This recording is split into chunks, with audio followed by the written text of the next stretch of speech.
Region Sports Network, the only game in town. Good evening, everybody. Thank you for joining us, and welcome to Game Night in the Region on the Region Sports Network. Streaming worldwide on the internet at facebook.com/regionsports and regionsports.com. We come to you tonight from beautiful Ames Field in Michigan City as the Region Sports Network presents the RSN number 3 Michigan City Wolves taking on the number 5 Chesterton Trojans. I'm Michael Bredner. I'll have the play-by-play for tonight's game, and joining me with the color analysis, the one, the only, Coach Doug Nelson. Coach, I'm glad we don't have to wait till basketball season to be partnered. Yeah, man, it's nice to see you, and what a beautiful night and a beautiful facility. It's going to be a good one tonight. Two teams receiving votes in the top 10 in the state. Two teams that should be in the mix for the Duneland Athletic Conference Championship, and both teams have hopes for a postseason run this year. So it's a perfect evening here for football, and let's get ready to go here. Yeah, certainly two teams that are top-notch, two top 5 teams in our RSN poll, and as you mentioned, top 10 in the state poll and the coaches poll and all that as well. We want to welcome everyone to the Tech Tailgate Show, brought to you by Tech Credit Union with 5 Northwest Indiana locations to serve you. Visit techcu.org for more information. Yeah, we have a beautiful night here at Ames Field, and, you know, this is my first time ever here in Ames Field. And, man, what a facility this place is. I'm sure every broadcast ever done here mentions that. But, man, this is a nice facility. We're going to be able to see, you know, all the stuff on the field really, really well from our vantage point here in the press box. And one thing that we always appreciate as broadcasters is the numbers are going to be really easy to see. Yeah, I agree. Some are easier than others, but you know, Michigan City High School and the town here did a beautiful job by putting this field right in the middle of the neighborhood. What great sight lines here. You can almost see the lake if you look over to the left. And, man, it's just there's no place I'd rather be than a Friday night in a football game. Yeah, we want to describe this because obviously this is an audio-only broadcast. So we're going to try to bring you the sights and sounds the best we can on a audio-only broadcast. But let's talk about Chesterton first. Number 5 in the RSN poll, number 13 in the AP poll, 10 in the coaches poll. Already 2-0 to start this season. We got one team's going to have to walk out of here with their first loss of the season, which seems like a shame. But Chesterton really riding the high. They were 4-2 in the DAC last year, and this is an even more loaded DAC than we saw just a year ago with the emergence of teams like Lake Central coming back into this as well. But, I mean, you got Chesterton, you got Michigan City, you've got Maryville, you've got Valparaiso. This conference is just loaded. Yeah, you know, year in and year out, the conference championship's not decided. You're usually to the last week. Mm-hmm. You know, it's a grind. There's no easy off week in the Duneland. And you have Chesterton, like you mentioned, playing great defensive football, giving up only 14 points this year. That's what's keeping them in games, along with their great quarterback play. Yeah, they won 42-0 last week against TF South. It was the largest margin of victory of a non-conference team since 2009. So certainly putting the points on the board, and it was led, obviously, by Chris Mullen, who had 5 touchdowns in that one. And he's really the guy that makes this Chesterton team go. Yeah, again, they've had a very young offensive line, and he's making it work, moving the pocket around and finding receivers down the field and giving their offense a chance. So we'll talk about him as the game goes along. But one thing that was standing out to me as I was prepping for this game, it kind of shocked me because I know how successful the basketball program is. But no sectional championship for this Chesterton football team. They made it into the sectional championship game last year, but no sectional championship. And we're going to step aside here for our national anthems. Let's tune you into that.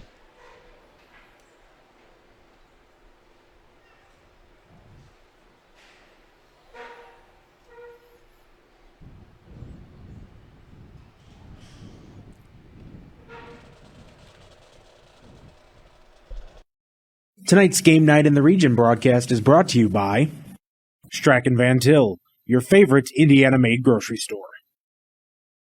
The Crow Companies, your insurance superheroes. Indiana, Kentucky, Ohio Regional Council of Carpenters. Build your future. Economy Electric Heating and Cooling, keeping you cool in the summer and cozy in the winter. Tech Credit Union, on the web at techcu.org. Hose Connections in Hammond, proven under pressure. Total Disposal, no hidden fees, no surprise increases, no contracts, always upfront pricing. Century 21 affiliated David Taylor, smarter, bolder, faster. Four Seasons Mechanical, your Northwest Indiana heating and air conditioning specialists. Toyota of Maryville. We make it easy. Odyssey Specialized Logistics. Now hiring drivers and mechanics. Indiana Army National Guard. Learn more at nationalguard.com/Indiana. Ethos Dental Group in Munster. Dental care you can believe in. Orthopedic Specialists of Northwest Indiana. Burns Funeral Home and Crematory. Serving Northwest Indiana for over 113 years. Welcome back to Game Night here on the Region Sports Network from beautiful Ames Field in Michigan City, Indiana. Michael Brenner here along with Coach Doug Nelson. And Coach, we were talking about Chesterton just before we went to that break, and we just had the national anthem here at Michigan City. I was just mentioning no sectional championship, which kind of surprised me. They were in the sectional championship last year, so certainly that's going to be a focal point for this year to get to that point again. Well, as we've mentioned, it used to be 5 classes for football. Yes. Now it's 6, and they were unfortunately moved up to 6. And anytime you have Penn in your sectional, it's going to be a challenge. So either them or, Valpo was with them for a long time, and that was basically the Doolin sectional for when they were just 5A. So you could have a 500 season in the Doolin with a very good team. That's how good the Doolin is year in and year out. So it's a grind and a challenge, and a lot of things have to happen in order to win that sectional championship game. But Coach Peterson's always got his boys fighting and competing, and they're in every ball game that they're in. Meanwhile, for the Michigan City Wolves, they've got 2 sectional championships and 2 regional championships under their belt back in 2017, 2018 as well. So back-to-back sectional championships. So they know what the winning looks like, and a lot of that coming under the head coaching tutelage of Phil Mason, who knows all about winning state championships with the Andrean 59ers back in 2013. Well, on the other end of that, Michigan City was fortunate enough to go down to 5A. And, often the sectional and regional are the toughest part of his road. Yes. Once you get out of the region up here, it kind of sometimes you run into a private school or something, but this is usually the toughest part of their trip down to Indy. So he's got his kids ready to make and run, and hopefully they can stay healthy and progress and be playing their best football at the end of the season. I got basketball on the brain already. Yeah, see, I mentioned basketball, Yeah. so that's what's going here. Because you and I usually work during basketball season, Yeah. so a little new territory for the both of us here tonight in Michigan City. But yeah, top 5 matchup here in the region between these two schools. Michigan City also 2-0 on the year. Last year 4-3. They were a little bit COVID delayed last year, and much like a lot of other teams were, there were a ton of teams. I was reading an article just today in the Times by Aaron Ferguson, who mentioned, and I just can't seem to find the stat, I believe it was 71% of schools in the state of Indiana missed at least one game due to COVID. So 71% of all schools, only 10 teams in the region finished with a full 9-game schedule, which is really remarkable when you think about it. But we saw it from the basketball perspective, respectively. A lot of teams had to delay things. And I know that between girls basketball and boys basketball, it was the same thing. But yeah, and to be honest, we're running into that same situation. We had 3 games that were postponed tonight around the region alone. Yeah, it's a weird time, and you've seen it. You're a teacher, and you see it, and sometimes you just don't want to even answer the emails. You don't want to open up those emails or answer the phone in fear of bad news of we're going to shut down or quarantine or close contact. So coaches and athletic directors are doing the best they can to keep things as normal as possible, and you might have some kids taken out, so it's next man up, and they have to step up and provide their team a chance to do well on a Friday night. Yeah, that was basically our MO on basketball broadcasts. You never know who you had to literally ask about even the JV rosters, because you never know who might actually jump into a game because of a COVID-related issue. Let's go ahead and take a look at our Friday night forecast, brought to you by our friends at Economy Electric Heating and Cooling. Tonight's forecast, a beautiful, calm football evening, 68 degrees, a little overcast, but man, it feels like early football weather. We were dealing with so much heat early on, and probably during these practices that in the dry run that we were even at over at Griffith, the heat was just almost unbearable. But now we've got the calmness, the coolness that I prefer, and that's all brought to you by Economy Electric Heating and Cooling, keeping you cool in the summer and cozy in the winter. Take a quick step aside here for just a few moments. We're just about ready for tip-off, few minutes away. You're watching Game Night on the Region Sports Network, the only game in town. Did you know? Wow, they'll prepare fresh fish while you wait. Did you know? They make over 40,000 donuts from scratch every week? Did you know? They offer 23 different deli platters for your party? Did you know? They have freshly chopped fajita mix ready to cook. Did you know? They have the best fried chicken in the area? Did you know? They offer our signature curbside service 14 hours a day. Strack and Van Til, now you know. Hi, I'm Crowell Company's Lantern Man. I'll cover your motorcycle. I'll be with you on the water. I'll be with you on the snow. I'll cover your insurance needs wherever you go. I'll be at Crowell Agency from 9 a.m. to 9 p.m. As Crowell Company's Lantern Man, I'm your insurance superhero. Crowell Companies, the insurance professionals in Highland, Maryville, and Michigan City. Welcome back to Game Night of the Region Sports Network. This is the Tech Tailgate Show, brought to you by Tech Credit Union, celebrating 85 years of serving the community. Check them out at techcu.org. Mike Brenner here along with Coach Doug Nelson here at beautiful Ames Field in Michigan City. A fantastic crowd on hand here to watch a great football game. We got our side of the booth loaded here with Michigan City fans. You got Chesterton fans along the way. I mean, it is there's very few seats left, it looks like. Yeah, that's what's great about high school sports is they can get away here for a few hours, a little bit from life and enjoy it a little bit. Enjoy seeing student athletes, working for their communities and their towns and their high schools and fighting for each other and just, have some fun and exhale a little bit, before you got to go back to reality and all the COVID mess we're dealing with. Yeah, that stuff is not fun to deal with. Obviously, you and I both know from the education perspective, we have to see it on kind of a daily basis, kids coming in and out of the classroom or whatnot, but it's great just to see sports back, fans back at stadiums. I was over at Lake Central this past Friday night, just getting some of those sideline clips that I know a lot of those people love out there on the Fans of the Region Sports Nation Facebook page. But, that place was packed, and it was just great to see. And you know what? These guys thrive. These players thrive off of the energy that they get. I mean, we heard it from professionals, but even just the high school athletes are benefiting from the lively crowds that they're seeing. And I think a lot of people are coming back out because, one, they want to just get out of their homes, and two, they want to go support, their local teams because, they need that. Well, of course, and also you have to consider not just the football teams that are active tonight. You have the band over here. You have student athletes supporting their teammates. You have the cheerleaders that are, doing their thing and supporting their program. So it involves everybody. It's not just the guys on the field. It's everybody wants a chance to enjoy this evening, and they work hard for it. And the band practices and cheerleaders practice just as much. So it's a great night for everybody.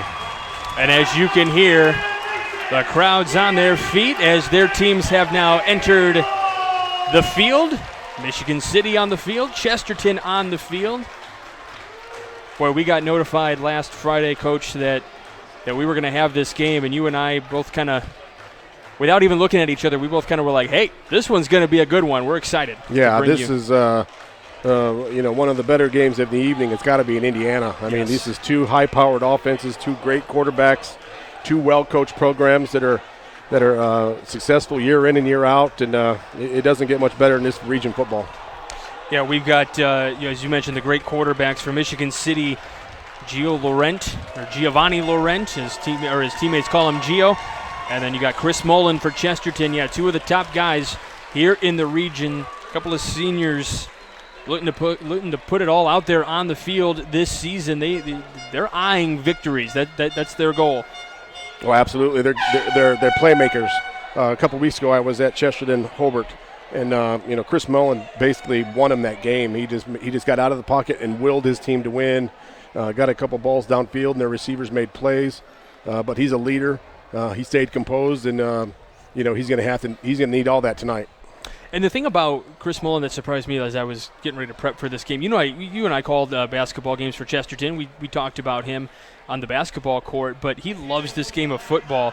And, he plays football, basketball, baseball, but he's a team guy. And he said, you know what, as long as the team wins, if I throw 10 interceptions, I'm still happy at the end of the night. Yeah. I mean, you talk about a guy that's just pure team effort right there. Well, that's the kind of guy that you want as a head coach, on the field. He's your coach on the field. And I'm sure Coach Peterson and Chris have a great relationship, and they work together and bounce ideas off each other. But Coach Peterson's not going to realize how much Chris has meant to the program until he's gone. That's what happens. Yes. It's kind of like your point guard graduating. You don't realize how important they were and how valuable they were until they're gone and you don't have them anymore. Yeah, you know all about that. Coaching baseball, and so Chesterton will receive the opening kickoff here as it looked like Michigan City won the toss and has deferred to the second half, so Chesterton will get the ball first. We will get to see Chris Mullen, and we'll comment on Laurent a little bit later on, but talk about a guy who he's probably got a little bit of emotions. Started as a sophomore a few years ago. He's a senior now, and he wasn't a starter originally when he was a sophomore. You know which game he got in as a sophomore? First game, week 3 against Chesterton. There you go. So it's a 2-year anniversary in a sense for Giovanni Laurent. So we will get this one kicked off here in just a few moments. Michael Brainerd, Doug Nelson alongside. Happy to have you with us. We got Zach Miller with us here as well, controlling us, making sure we sound good. That's not an easy job, my friend, so good luck to you. We both have faces for the radio. So yes, there's a reason this is an audio-only broadcast, yes, that you don't want to broadcast our faces. All right, so to kick things off for the Wolves will be Andrew Olekshuk. He's the kicker for Michigan City, and then we have a few receivers back there, a few deep guys back there for the Trojans. Mentioned it might be Luke Stento, Jackson Westmoreland, or Bryce Toma. A lot of guys back there to potentially take this one. And the opening kick is caught at about the 12-yard line, and it's going to be taken up to the 25, now taken down at around the 30. So that's where Chesterton will begin offensively, so Chris Mullen will take over. Looks like they're going to mark him right at the 30, so about 5 yards better than when they would have started had it been a touchback. Yep. It'll be interesting to see how the Chesterton offensive line has developed. Like I said, I saw them 2 weeks ago. We'll see how they can handle the Michigan City defensive front there and give Mullen some time in the backfield. Yeah, we saw them in that dry run we did over at Griffith as well. They were impressive in that game too. All right, so first down and 10 from the 30-yard line. Mullen stands up in the pocket. He gets the handoff. He's going to throw to his left, but it's batted away, picked up by Michigan City. But it's going to be down. Not going to be a return, but what defense coming through for Michigan City right off the bat. It's like number 11, Jahari Branch, knocked that down. What an athletic play. They're going to bring heat on Mullen all night. And the offensive line is going to have to pick that up as well as they can. We kind of talked about that pregame. We're going to say, okay, how can Mullen handle this really tough Michigan City defense? And, well, that's the first answer right there as he tries to throw it to his left, but he gets smacked by Jahari Branch. And it almost looked like it could have been a fumble potentially to go for an early touchdown for Michigan City, but that's not the case. So 2nd and 10 from the 30. Mullen looks to his left, finds a receiver out to the 40, out to the 45, 50, 45, 40. He's going down the lane, and he's going to go all the way in for a touchdown. Bryce Toma. That's one way to alleviate the speed and pressure. Michigan City brought everybody. That was a zero safety coverage. They were bringing the house on that, and that was a little slip, a little hot read there by Mullen, your Cedar quarterback. And Toma did a great job down the field using blocks and got to the end zone. And just like that, 6-0 on this 70-yard pass. That's kind of what we saw in that dry run over a few weeks ago at Griffith. As the kicker for Chesterton, this is Levi Wheeling on for the extra point. Low snap, the kick is up, and it hits the upright, but it is going to fall through. It hit the right upright, but does still fall through. So it is a 7-0 Chesterton lead, and we are just 22 seconds into this game. Well, Coach Peterson couldn't ask for a better start there. He recognized the defense and, with the zero safeties back. And, again, that was a great read by Mullen, and Toman just made plays down the field. All right, we're going to step aside for just a moment. Chesterton leads this one 7-0. You're watching Game Night of the Region Sports Network, the only game in town. From schools to stadiums, hospitals and bridges, everywhere you look, union carpenters are building Indiana. With jobs and skilled trades in high demand, there's never been a better time to start building your future. As an apprentice, you'll earn a debt-free college degree, earn while you learn, and receive great benefits like healthcare and retirement. So what are you waiting for? Visit carpenters.com to learn more. Visit carpenters.com and start building your future today. Welcome back to Game Night of the Region Sports Network. 7-0 Chesterton already on the board. A 70-yard touchdown pass from Chris Mullen to Bryce Toma. So Michigan City will get this one. A couple of guys converging here. Michigan City punching up and getting just out past the 20, up to the 25-yard line.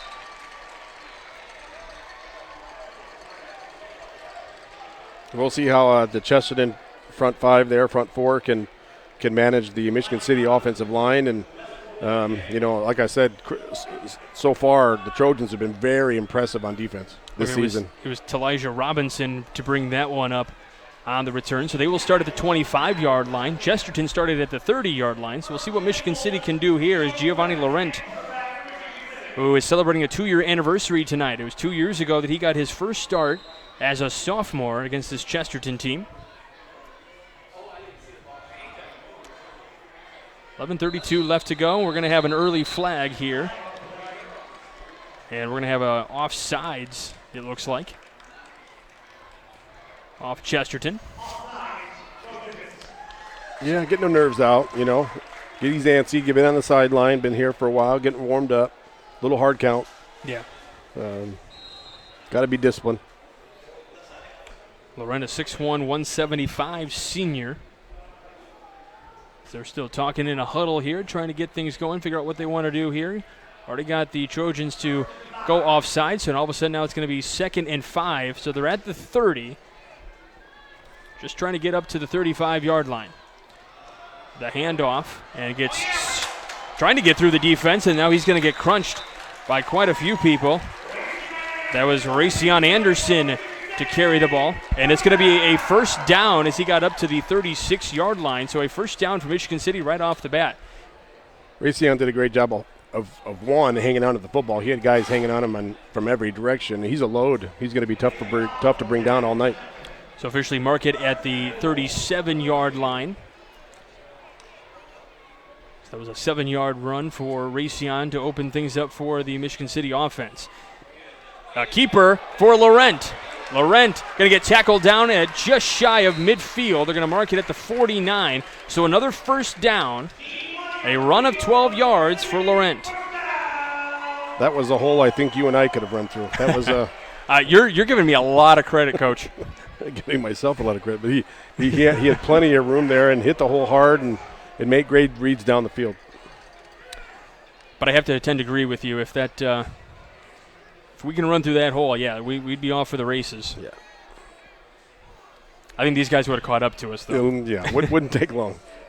Here's the snap to Laurent, 1st and 10 from the 45-yard line. He runs to about midfield and gets tackled. And I believe Forward Progress is going to say that he got back to the original line of scrimmage, so still at the 49. Matt McCracken was in on that tackle. They did a great job of busting up the offensive line and getting the Michigan City backfield and forcing the quarterback to move a little quicker than he wanted to.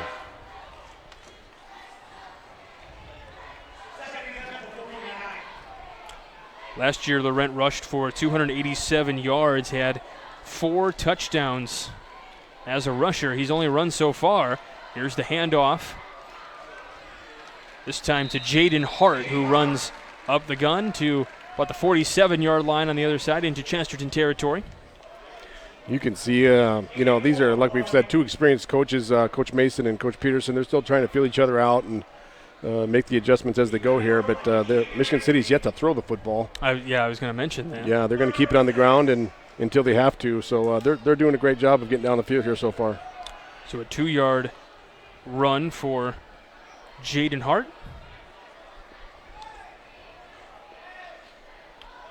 So it'll be 3rd and 3. Picked up here, wide receiver catches it on the near sideline, pushed out of bounds, out beyond the 25. That was Traylon Simmons to make that catch, and it's good for a Michigan City first down. That is such a big-time drop, big-time release, set his feet, and hit the guy on the break. He probably threw the ball before your receiver Simmons, turned to look for the ball. That is a big-time play right there for Michigan City. That is sharp. It was beautiful. It was a nice play set up on the near side. It was close for us to be able to see, so it makes it even better. I like that too. A lot of motion here, and we're going to have a whistle as another offsides by Chesterton here, so give them another 5 yards are the Wolves.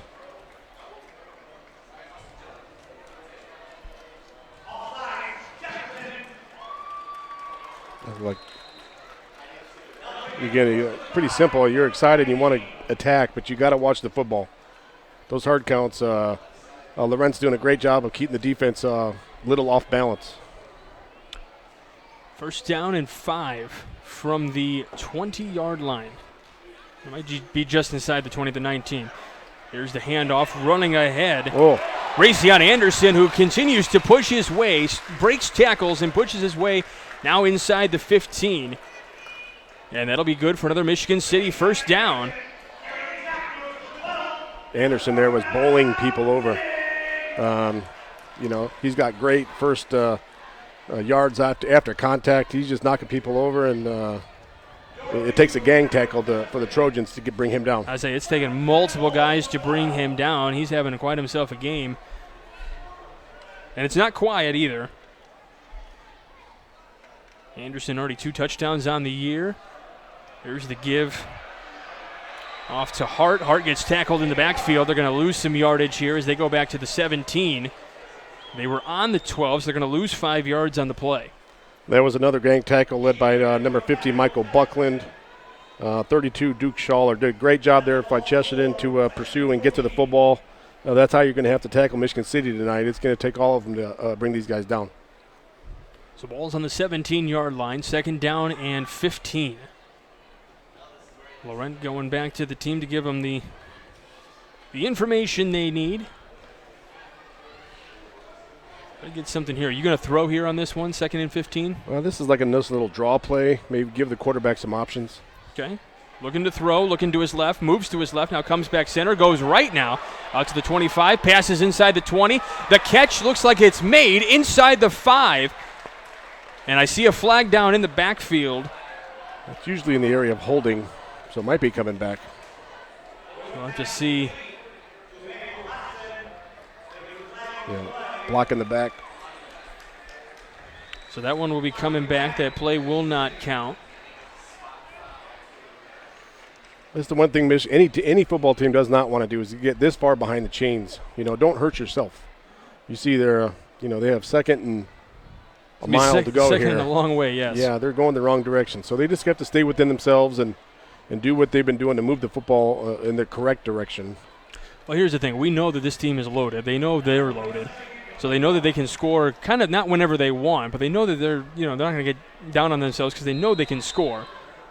But the early 7-0 touchdown bomb from Mullen really kind of set the tone early on here. Laurent takes it. Hands off. This is to Hart. Hart on the right side. Goes up to the 25. And now gets taken down inside the 25 up to about the 22-yard line. Big run as they were at the 31. Gets inside to the 22-yard line. I'm sorry, 26-yard line. Excuse me. No, I'm right. 22. Yeah, again, Chesterton is doing a great job of containing them so far. But Michigan City has so many weapons that you have to key on. That's got to be difficult to figure out. It might be some assignment football with some spying going on. But so far they're keeping them out of the end zone, but they're doing a great job of, bending but not breaking. And despite the nice run by Hart, it's still 3rd down and 20.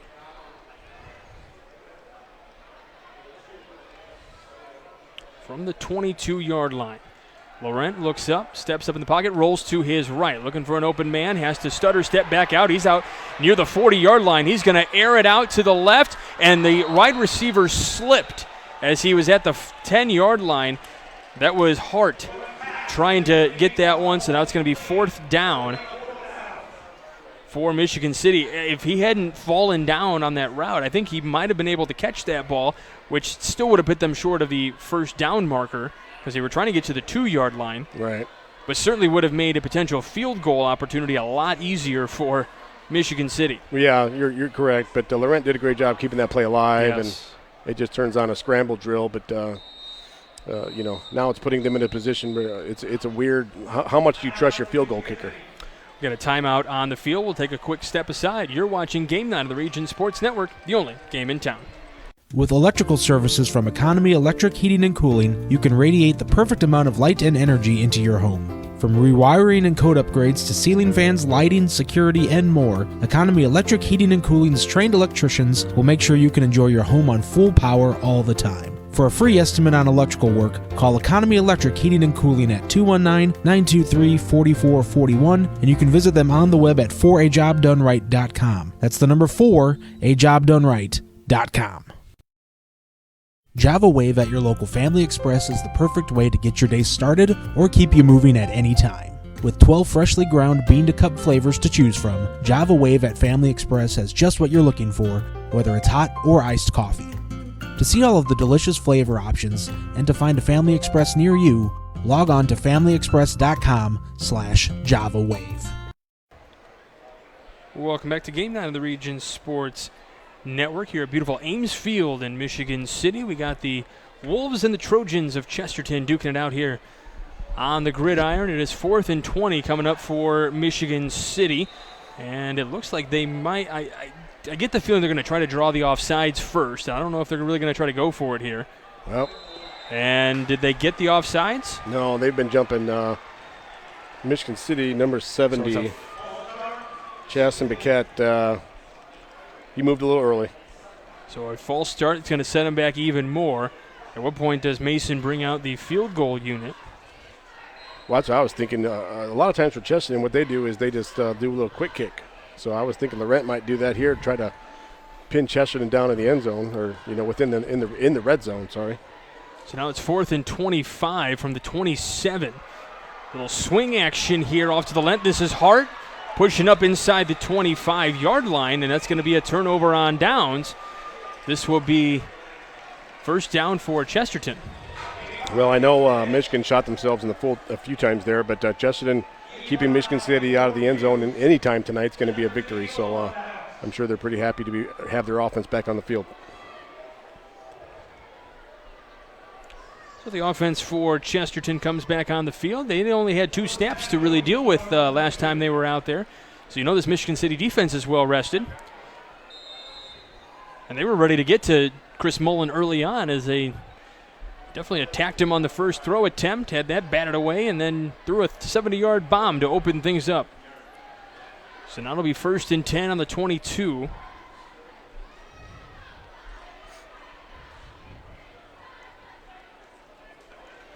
Mullen looking to throw to his left, throws it up the middle. Pass is caught up at the 35-yard line, gets tackled down inside the 40. This catch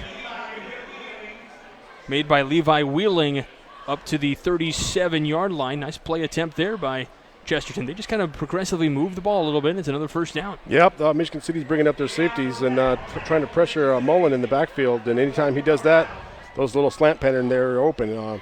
Wheeling's a big kid, 6'3", 205, and he's a big target and had a great pair of hands there. And like you said, anytime you can move the chains, that's a good thing. So 1st and 10 from the 37-yard line.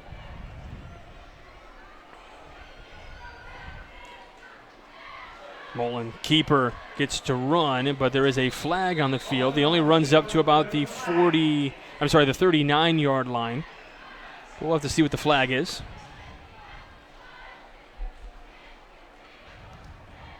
Shot block.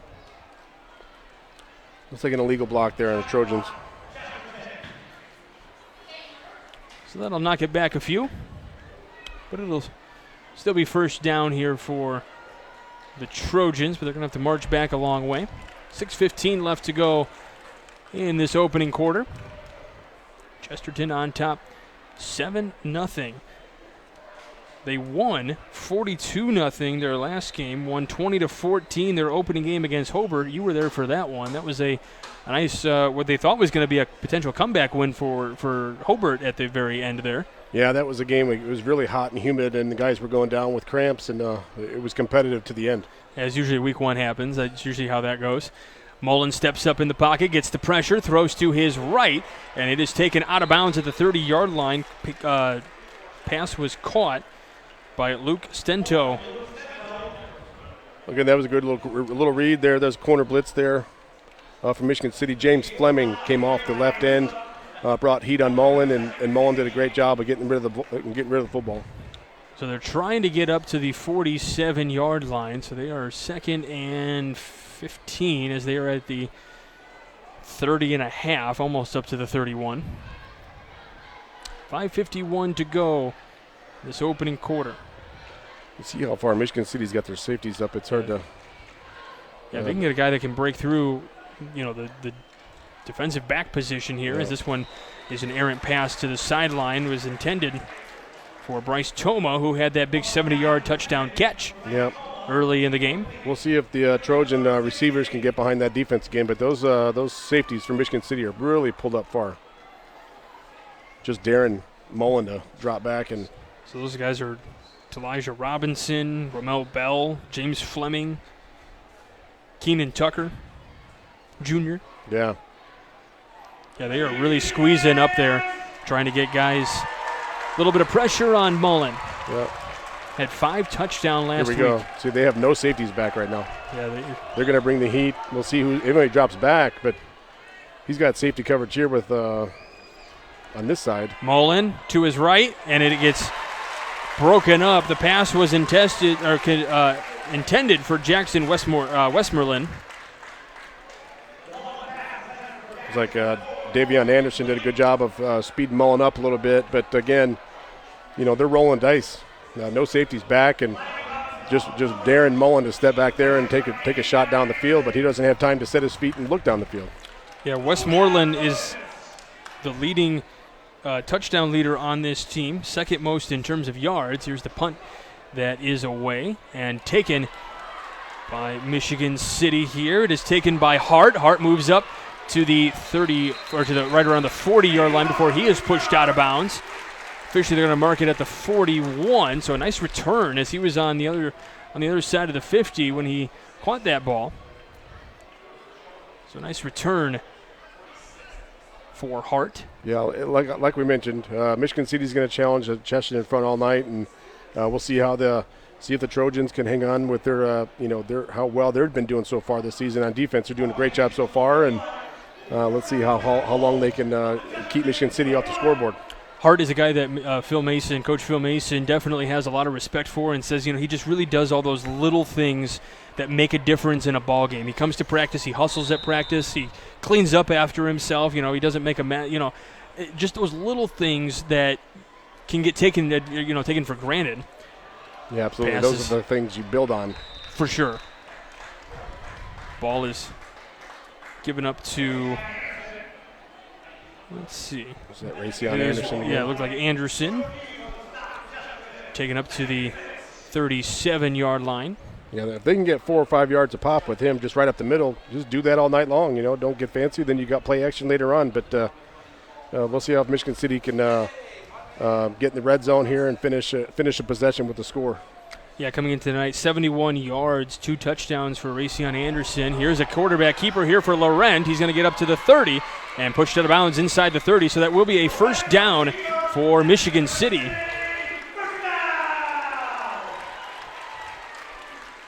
They officially mark it at the 27-yard line. Coach. It's interesting to see. Again, we've talked about these have to be 2 of the better quarterbacks in the region. Yes. I mean, these to see how they compete and how different they are. Mullen's more of a would like to be more of a pocket guy, and Michigan City's Laurent here just moving the ball in many different ways. The give is to Anderson again, who charges forward, just won't go down. He gets stopped just shy of the 20-yard line. Going to mark him in between the 20 and the 21. So they'll mark it at the 21 officially. So 6 yards on the carry. He's having himself a good game. Just kind of, getting those short yardages, moving them down the field a little bit. They were down here earlier in the game. They were trying to get to the 2-yard line and then kind of came up short. So they're basically right back where they started in the last possession, as this is possession number 2. Yeah, it's kind of like body blows in boxing. It's you soften up the middle of that defense and then take shots on the perimeter later on. Laurent keeps, moves forward up to the 10, and he is in for a Wolves touchdown. It was a great option play, great read. He kept it, and he had a big hole to go through. A big touchdown for Giovanni Laurent.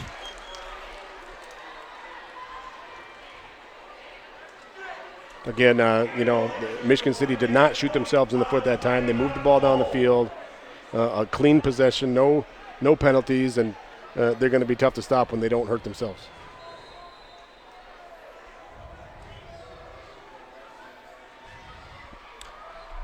Sorry, Coach, just writing a few notes here as the extra point kick is up, and it is good from Andrew Olekshuk. And we'll take a quick timeout. It is a 7-all ball game here between Chesterton and Michigan City. You're watching Game Night of the Region Sports Network, the only game in town. Tech Credit Union is the better option for personal and business banking. Buy a car, remodel your home, pay for an education, expand your business. Tech Credit Union can help you do these things and more. You'll enjoy the latest banking services, but without the cost of the big bank relationship. With branches throughout the region, fee-free ATMs nationwide, and online services, they're convenient too. Learn more at techcu.org. Contact any branch or call 800-276-TECH. Tech Credit Union is an equal opportunity lender and federally insured by the NCUA. Blythe's Athletics in Valparaiso, whose team has been serving your team since 1959, is a leader in athletic apparel and equipment sales. Whether it's off the rack or customized to your specifications, Blythe's has the products and staff to serve you best. Trophies, embroidering, screen printing, athletic shoes, anything you're looking for, you'll find at Blythe's. Visit them today at teamblythes.com, where the athlete shops. Welcome back to Game Night on the Region Sports Network. We got a 7-all ball game here in the first quarter between Michigan City and Chesterton. We want to welcome you to this audio-only broadcast. As the kick is away, taken at the 20-yard line, and they move up to the 30, trying to break some tackles out past the 25-yard line. So a nice return of about 16 yards. Coach, I'll admit I couldn't see who that was that picked that up. Looked like number 2, Luke Stento. Okay, Luke Stento. Yep. Did a good job of maintaining the football, give Trojans some decent field position here early on. So it'll be 1st and 10 from the 36-yard line. Chris Mullen with that 70-yard touchdown pass to Bryce Toma early in this one. They were right around this. They were at the 30-yard line when that happened last time, so they're 6 yards ahead than they were that first possession. See, they have the safety back here. They're ready to full-on blitz, and here comes the pressure. He escapes. Looking down the field, pass is made to Westmoreland out past the 45-yard line, and it's a first down for Chesterton up to the 47, it looks like. Maybe the 48. In the games I've seen Mullen play, he's very good at moving to his left like that, setting his feet, squaring his shoulders, and looking down the field. Most right-handed people can do that with the right side very easily, but he's very adept at doing the same thing to his left. I know for a fact I wrote something about that, and I'm just trying to find it here in my chicken scratch of notes. But yeah, Mullen feeding Westmoreland there. Here it is. Yep, can roll left. Coach said he's a dude. Yeah, he is a dude. And he hands off this time now. This is Stento who moves out to the far side of the field, taken out into Wolves territory up to the 46 on the other side of the 50. It was a nice one-on-one tackle by number 18, Jeremiah Newsom. Did a great job of nice, strong, fundamental tackle. So a 6-yard play for Stento.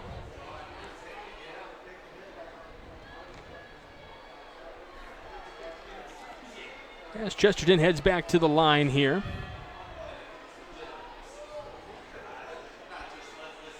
Mullen stands at the 50, the ball at the 46.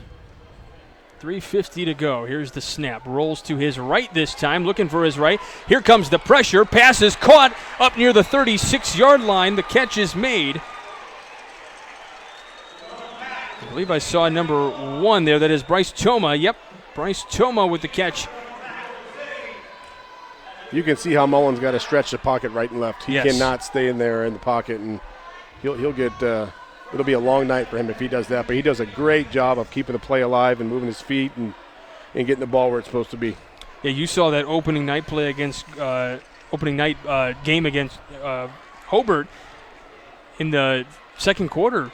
Mullen did that, rolling to his left and making a nice pass for 37 yards to Westmoreland. Right.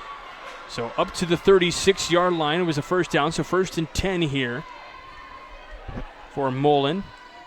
Looking to pass again, feeling pressure again, rolling to his right up to the 35 and taken out just inside the 35 up to about the 33-yard line. So a gain of 3 yards on the play. You can also see, again, noticed a couple weeks ago, that Trojans don't really run the football traditionally with like a normal tailback, halfback person very much. Right. They're a very high percentage pass-first offense, and that's because they have a dude in Mullen, and but you know he's running for his life. I'm sure he sleeps well on Friday nights. Oh, I'm sure, absolutely.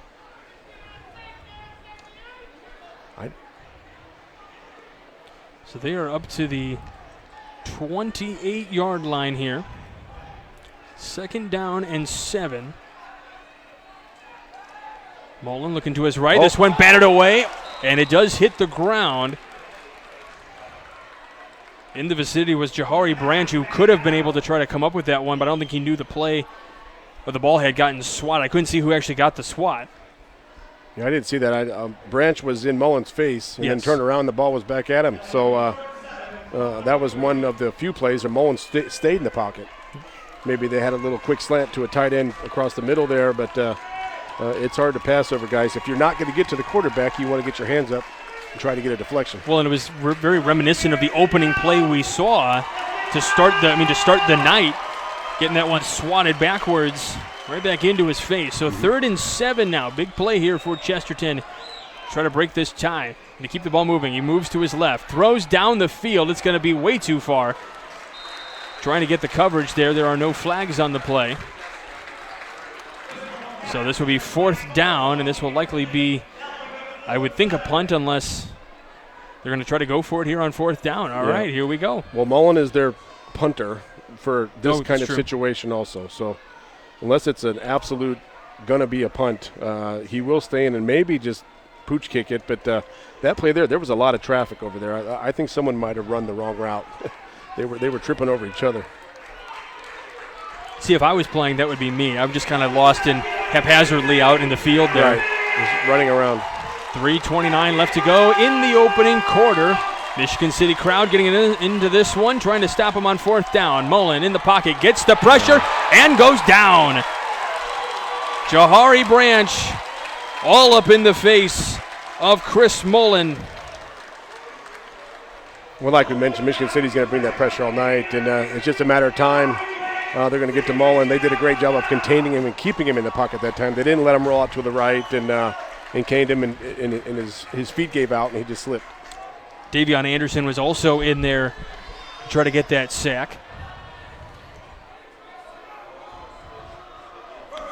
So with 3:24 left to go, a little back and forth action between, we think, two teams very well poised. You know, it's hard to say that these two teams are competing for, everybody's competing for a sectional championship down the road. These two seem like they would be poised to do so, but when you got to put your team in there, as Laurent is going to keep here, and he's going to lose yardage, maybe 2 yards on the loss as he was running laterally off to the far sideline. But when you have to have this DAC and you go to, sectionals and whatnot, this DAC is just so tough. And granted, all the DAC teams are kind of mixed up along different sectionals, but man, oh man, these things are very tough. As we said, Chesterton has not won a sectional in their storied history. They lost 14-0 last year in the championship game to Warsaw. Yeah, sectionals is a long ways away. but it's still in the back of the coach's mind. Oh, for sure. You're still tracking your sectional opponents and trying to get everybody healthy and playing your best football at that time of the year. But, their concentration on tonight is right now. Big pass made to Traylon Simmons, and that's going to be just shy of a first down, 1 yard short of a first down, so gain of 11 on the play. It was 2nd down and 12. So they need 1 yard here on 3rd down. Laurent has his call from Coach Mason. He will head back into the huddle. Yeah, it's like I mentioned, Michigan City's got so many weapons. They can pick your poison. Again, Chesterton's got a key on so many different options here. Michigan City's really impressive so far. Handoff is to Anderson, who breaks free, moving forward up past the 30-yard line, up to the 25, and he is just taking guys with him. He is officially marked down at the 22. He probably gained at least a good 10 to 15 yards after the first initial tackle. Holy cow. He was dragging people. He's like Jerome Bettis out there. He's just the bus. That is really impressive. And when you got that kind of, that's the kind of a play you need to do well in the postseason. The weather's going to go bad. There's going to be snow on the ground. That's what wins you ball games in the postseason. But that was a really impressive hole, and he did a very good job of getting the ball down the field. You might have just used the worst word in the English language there. Laurent gives back to Anderson, who's going to continue to push forward. This time he is really met and taken down by the Trojan defense. You said that S word about that frozen precipitation stuff. Oh. I don't use that word. Yeah. Not even my students are allowed to use that word. Well, let's just forget it. It's not here tonight, so no, let's it's not. Let's that. keep it away as long as possible, please. Beautiful evening out here in Michigan City right now. So it'll be 2nd and 9 from the 22-yard line. 1 minute to go in the opening quarter, and it has been action-packed so far. We got a good one here, top 5 matchup. Laurent gives off, moving the chain, not moving the chains, but moving the pile a little bit here. The running back looked like could have been number 28. I am looking for on my depth chart. I don't see that at the moment. Malkiel Woodard probably giving Raytheon Anderson a little break there for a little bit, but Woodard did a great job of hitting the hole and having 2 hands on the football and keeping Michigan City the possession. That's why we bring you along. When I can't see the numbers or I don't have the numbers, this is what we bring you in for, sir. You got to be flexible as a teacher. You know that. That's true. Laurent keeps, has to stutter step, trying to break the tackles. He's at the 20, and he is taken down inside the 20, and that's how the first quarter is going to come to an end as there is 5 seconds left, and it's going to run down on that run. It'll be 4th down when we come back, as we will step aside for a few moments. You are watching Game Night on the Region Sports Network, the only game in town. Four Seasons Mechanical proudly serves Northwest Indiana, providing quality, reasonably priced, reliable service. With a quality and comfort guarantee, the professionals at Four Seasons Mechanical offer a wide range of services in heating, ventilation, and air conditioning. Whether it's residential or commercial, Four Seasons Mechanical is there 24/7. To find out more, the website is fourseasonsmechanical.com or give them a call at 219-756-7020. Four Seasons Mechanical, your indoor air quality specialists.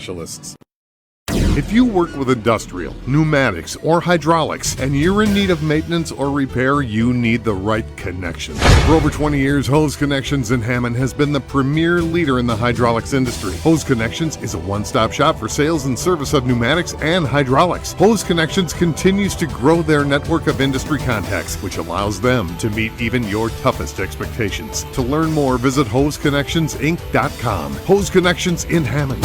Proven under pressure.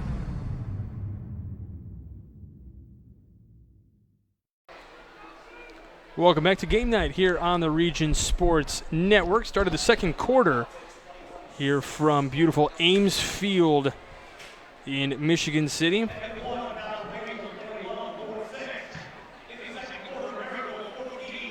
It is 7-7 your score as we start this second quarter. Portage and Lake Central tied at 0. The Indians will win one tonight. That's a good call. Yeah, we have a little bit of rivalry. I'm not afraid to admit this. You're Portage. Yeah. I'm Lake Central. Yep. but we can safely say the Indians will win one tonight. That is a safe bet. You are 100% correct. All right, it's 4th down and 9 here on the 21-yard line. Laurent looks to his left, almost finds his receiver. That was Traylon Simmons, but it could have been picked off as well. It kind of got thrown behind Simmons, and there was a lot of defensive players there for Chesterton to take that one if possible. Yeah, that was thrown a little behind. I think Laurent would like to have that one back, but that 3rd down play where he was running and scrambling, that's one where you just put your head down and go forward and get what you can. He kind of gave up some yardage there to put him in position for that 4th down play. But it's a good job by Chesterton to get off the field defensively. So now the Chesterton offense will come onto the field. 4 seconds into this 4th quarter. Ball on the 21-yard line. It'll be 1st and 10.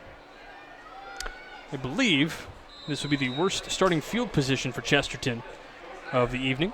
Yeah, usually high school football is based on a lot of field positions, so let's see how Michigan City handles being on this deep in Chesterton's territory. We know a lot of pressure coming Mullins' way. Here's more of it. Pass off to the sideline, but man, Jahari Branch has been all over Mullen tonight. Yeah, he's going to have nightmares about him tonight. And, again, Mullen did a great job of keeping that play alive and getting rid of it.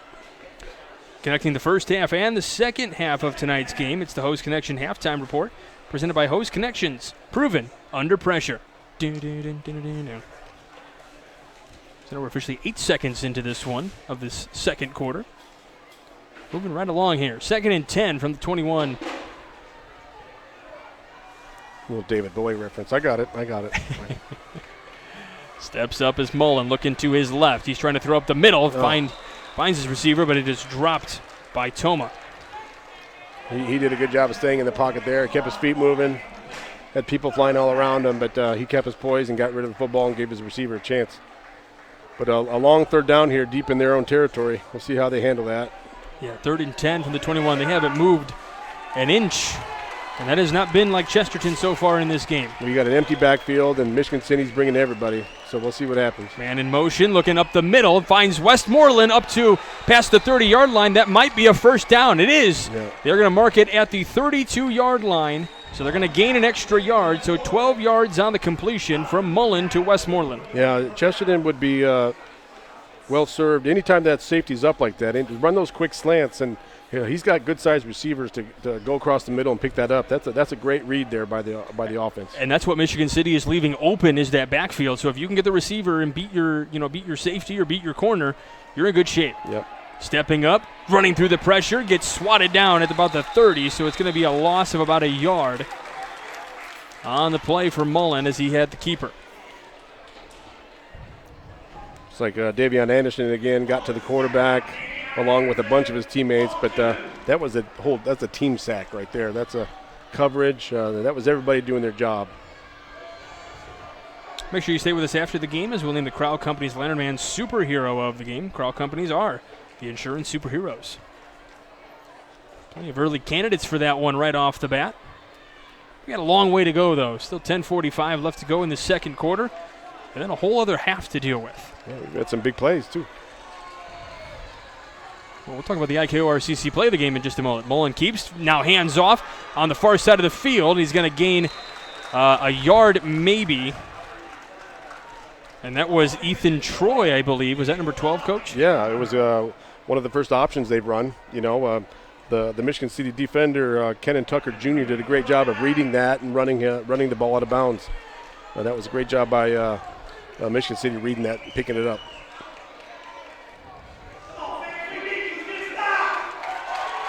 So another 3rd down for Chesterton, another opportunity. And again, just one guy back, and it's at the 40-yard line. Ball's at the 33.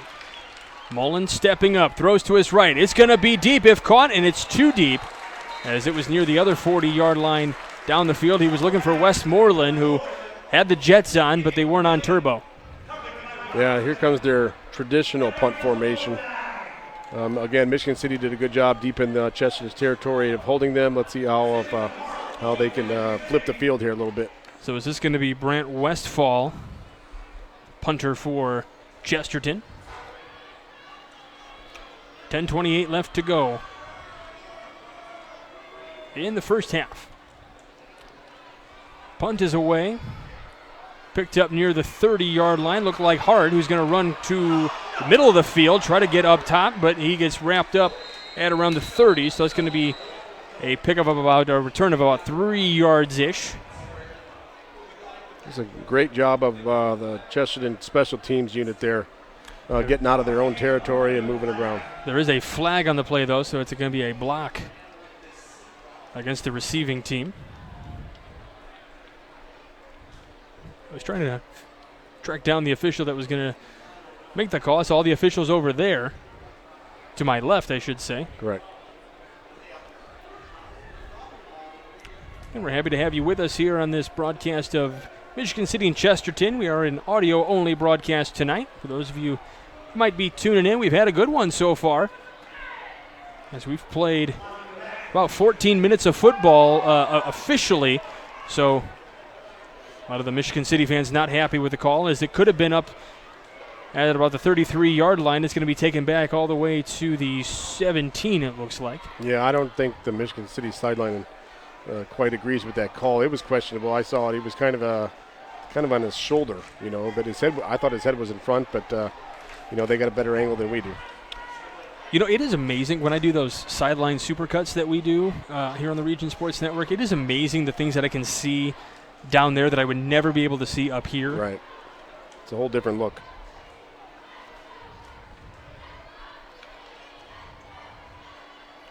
First and 10 from the 17. Laurent is going to keep trying to find a space, gets a little bit of a pocket. He juts forward out near the 30-yard line. It's going to be a first down for Michigan City. He gets taken down at about the 35-yard line by nearly half of the Chesterton defense. Yeah, again, that was a good downfield tackle there, blocking there by Emmanuel Hogston. Did a great job over there on the left side. Short side of the field, that's hard to block when there's not a whole lot of territory, and your quarterback's running up your backside, so that's a great job by him. Yeah, one thing that I remember being down on the sideline. I think it was the Lowell Crown Point game that I was at, and I could hear some of the things that the coaches were calling and why a timeout was called. As Laurent hands off to Ray-Sion Anderson, who juts forward. He kind of got tripped up on his own feet, so he probably could have gotten a little bit more yardage, but went down fairly quickly and gained about a yard. So it'll be second down and 9 here on this next play from the 32-yard line. But then up here, you don't get to know those things. But yeah. I can also see plays get set up here better than I can down from the sidelines. So, yeah, Chesterton's rotating guys in and keep their defensive line fresh. You see a lot of hands on the hips. Connor Castaforos, he's doing a good job of keeping the ball in front of him and handling the line in front. But those guys are starting to wear down just a little bit. Ball in the 32. It's second down and 9. Laurent stepping up in the pocket, looking to throw, has to scramble out to his right. He is going way far backwards. Throws to his right. Pass is not going to be caught past the 40-yard line. That certainly would have been good for a first down had he been able to catch it. Again, he did a good job keeping the play alive. Chesterton had a few 3 or 4 guys chasing him down, at least cutting down the amount of field that he has to work with, but he did a good job getting rid of it and give his receiver a chance to get down the field. Might have been one that he thinks he should have had, but it was just one of those that in the spot that only his receiver could get it. The defense didn't have a chance to get a hand on that football. And credit to the receiver to come back to the ball to try to get to that, because he could see his quarterback was going about 10 yards backwards, so right. Coming back to that one. Just over 9 minutes to play. Laurent steps up. 3rd and 9. He's going to jut forward. He's going to run out past the 40, 45, 50. And he's going to be taken down at the 45-yard line. About a 25-yard run for Giovanni Laurent. Yeah, that's the talent that you can't coach. I'm sure he had the internal clock looking. He was looking to rear back and jack that down the field. Yes, he was. He was cocked and ready to go. But his clock went off, and he saw something down the field. And that you just can't teach it. He just glides down the field. We got a new quarterback in. Handoff is to Anderson here. Number 5, Tyler Bush in. Could have been just a quick play. No, we are going to have. Could have been just a little breather here these last few minutes. or these next few minutes for Laurent. I don't see where he's at on the sideline, though. Yeah, I'm trying to find him on the sideline. I don't think he's with a trainer or anything. I think maybe just catching his breath. He's down here on one knee right in front of us. All right, so he's probably just taking a – I mean, he was clocked when he got taken down at the 44-yard line. Yeah. It was a 5-yard run by Anderson, by the way, so but it's second and 5. Sorry, Coach. I'm sorry, Mike. It's nice to have a quarterback they can go to. Yeah, absolutely. They trust him, and it's always good to have two. This is Tyler Bush as they hand off now to next running back. That's the Malcale Woodard, the backup to number 8, Raytheon Anderson. Again, the depth that eventually might wear down Chesterton as we move forward. Michigan City's got great depth, and they can move guys in and out. So it's going to be 3rd and 3 here. Laurent is back on the field, as well as Raytheon Anderson, his big third down play. 7:33 to go. Here's the handoff to Anderson, who loses the football, and Chesterton is going to gain that one. Anderson got it popped out of his hands, and Chesterton going to pick it up. So number 53, Matt McCracken, with the big play. They needed that. Michigan City was moving the ball down the field, and that could be a huge momentum swing here for Chesterton moving forward here in the first half. And we are going to step aside for just a moment. You're watching Game Night on the Region Sports Network, the only game in town. Are you a steel hauler? Come work for Area Transportation. You must have a current valid Class A commercial driver's license and at least 1 year of recent verifiable steel hauling experience and at least 2 years of recent verifiable interstate experience operating a commercial motor vehicle. Hi, I'm Amanda, the driver recruiter at Area Transportation, where we pay more because we value our drivers. Call recruiting at 1-855-400-6939. That's 1-855-400-6939.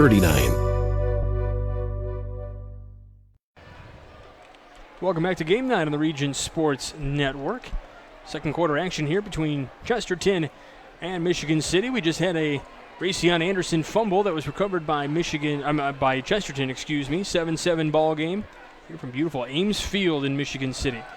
Mullen stepping up, gets hit as he throws, and the catch almost made, just dropped by Toma out past the 40-yard line. Out past the 35-yard line, but man, oh man, that was just a drop that Mullen probably really had in the breadbasket there.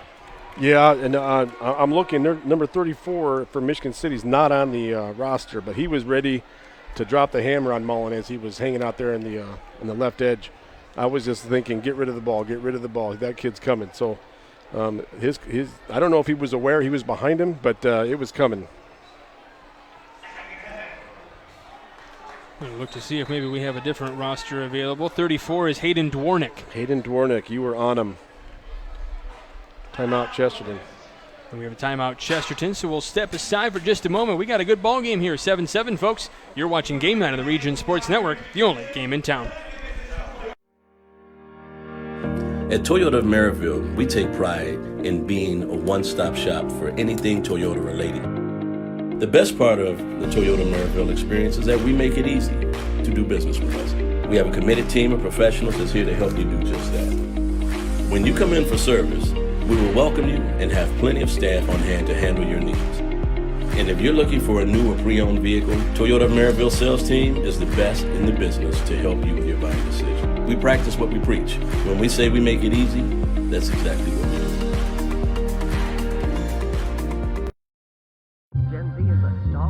The news says Gen Z is struggling. I've got news for them. I wait tables, but last week I built a field hospital. I put out a forest fire. I stopped 1,000 attackers. And a natural disaster. I've saved lives. And led a team on patrol. I serve. Well, I go to school full-time. While I work full-time. The greater the challenge, the stronger we become. Welcome back to Game Night here on the Region Sports Networks. 7:22 left to go in this second quarter. We got a tie ball game between Chesterton and Michigan City. Michael Brandner, Coach Doug Nelson alongside. Mullen steps up, gets swatted. It gets away from the tackle, but then meets the next tackle. Oh, my goodness. Was able to break out of the next one. That was your 34 again. Yeah, that was Hayden Dwornik. Hayden Dwornik and Jahari Branch met him at the court. Let's meet at the quarterback. That was one of those. Loss of a lot of yardage there. Looks like it's going to be 3rd down and 19 now. Again, that's one of those where Branch was coming up Mullen's backside. You're like, get rid of the ball, get rid of the ball. You're going to get smoked here. He did a good job of shedding that first tackle. So 3rd and 19 here. We'll see how Michigan City sets this one up here, Coach. They got no one in the backfield. They got man-to-man pressure here on the wide receivers, and then everybody ready to come blitz. They dropped their. They do have a drop, and Mullen getting around the pressure. He's rolling to his left up to the 25. He's going to run. Got room to run. He's got a first down past midfield. That is unbelievable. Wow, Chris Mullen making things happen when they shouldn't have. What a great individual effort. The guys kept blocking and give the quarterback a chance, but my goodness, I didn't know where the ball was. I was looking up the middle, and I didn't even realize he'd come out this end over here. Yeah, he popped out of the pressure. Looked like he was going to get taken down, popped away from it. Again, he's a dude. That's what Coach Peterson said. He's a dude, and he can roll to his left like he just did there, and then had a huge run up to the 48-yard line to put them into Michigan City territory. It looked like number 76 for Chesterton, number 76, Jonathan Casey, kind of came off the field a little gingerly, but again, this is going to challenge the depth of the offensive line at Chesterton. But what a play by Mullen! You want to talk about you can't teach that. That's just survival. That's just running. Certainly been impressed so far. He's got a 70-yard touchdown pass out to Bryce Toma early in this game, and so far that's probably the next big exciting play that we've seen in this one, at least from the Chesterton side. A big run for Mullen. He's looking to his left, throws to his left, pass is caught, and it's popped out, but it's going to go out of bounds. Popped out of the hands of Westmoreland. It looks like they're calling it a catch and then a fumble. Okay, so the progress is going to continue to go forward then, and if they have it at the 41, it's going to be about a yard short. Yeah, Chesterton Huddle thinks that it was an incomplete pass. They're 20 yards behind the ball right now. So they're going to look up and say, oh, and here they come running. They're charging down the field. So they need 1 yard. It's 2nd down and 1 to get up to the 42-yard line.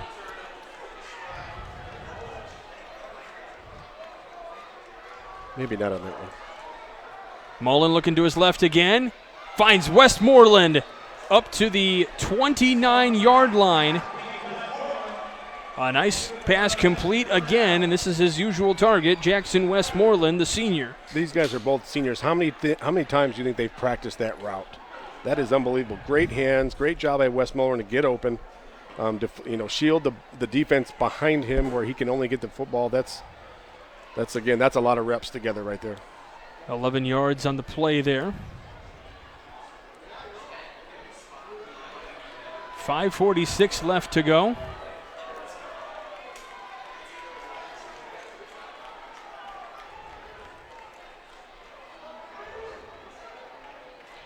Mullen steps up, trying to evade the pressure, rolling to his right now, moves forward, going to avoid a tackle. It gets tackled down the next time, and it's a gain of 3 yards on the run. Man, Mullen is just evading all of this pressure and then still getting some yardage. I've seen this a couple times. Number 26, Deion Burnett. It looks like he's almost spying, where his only job is to watch Mullen in the backfield, and that was a great tackle right there. And if you watch 26, he is shadowing Mullen wherever he goes. That might be his only job of the night.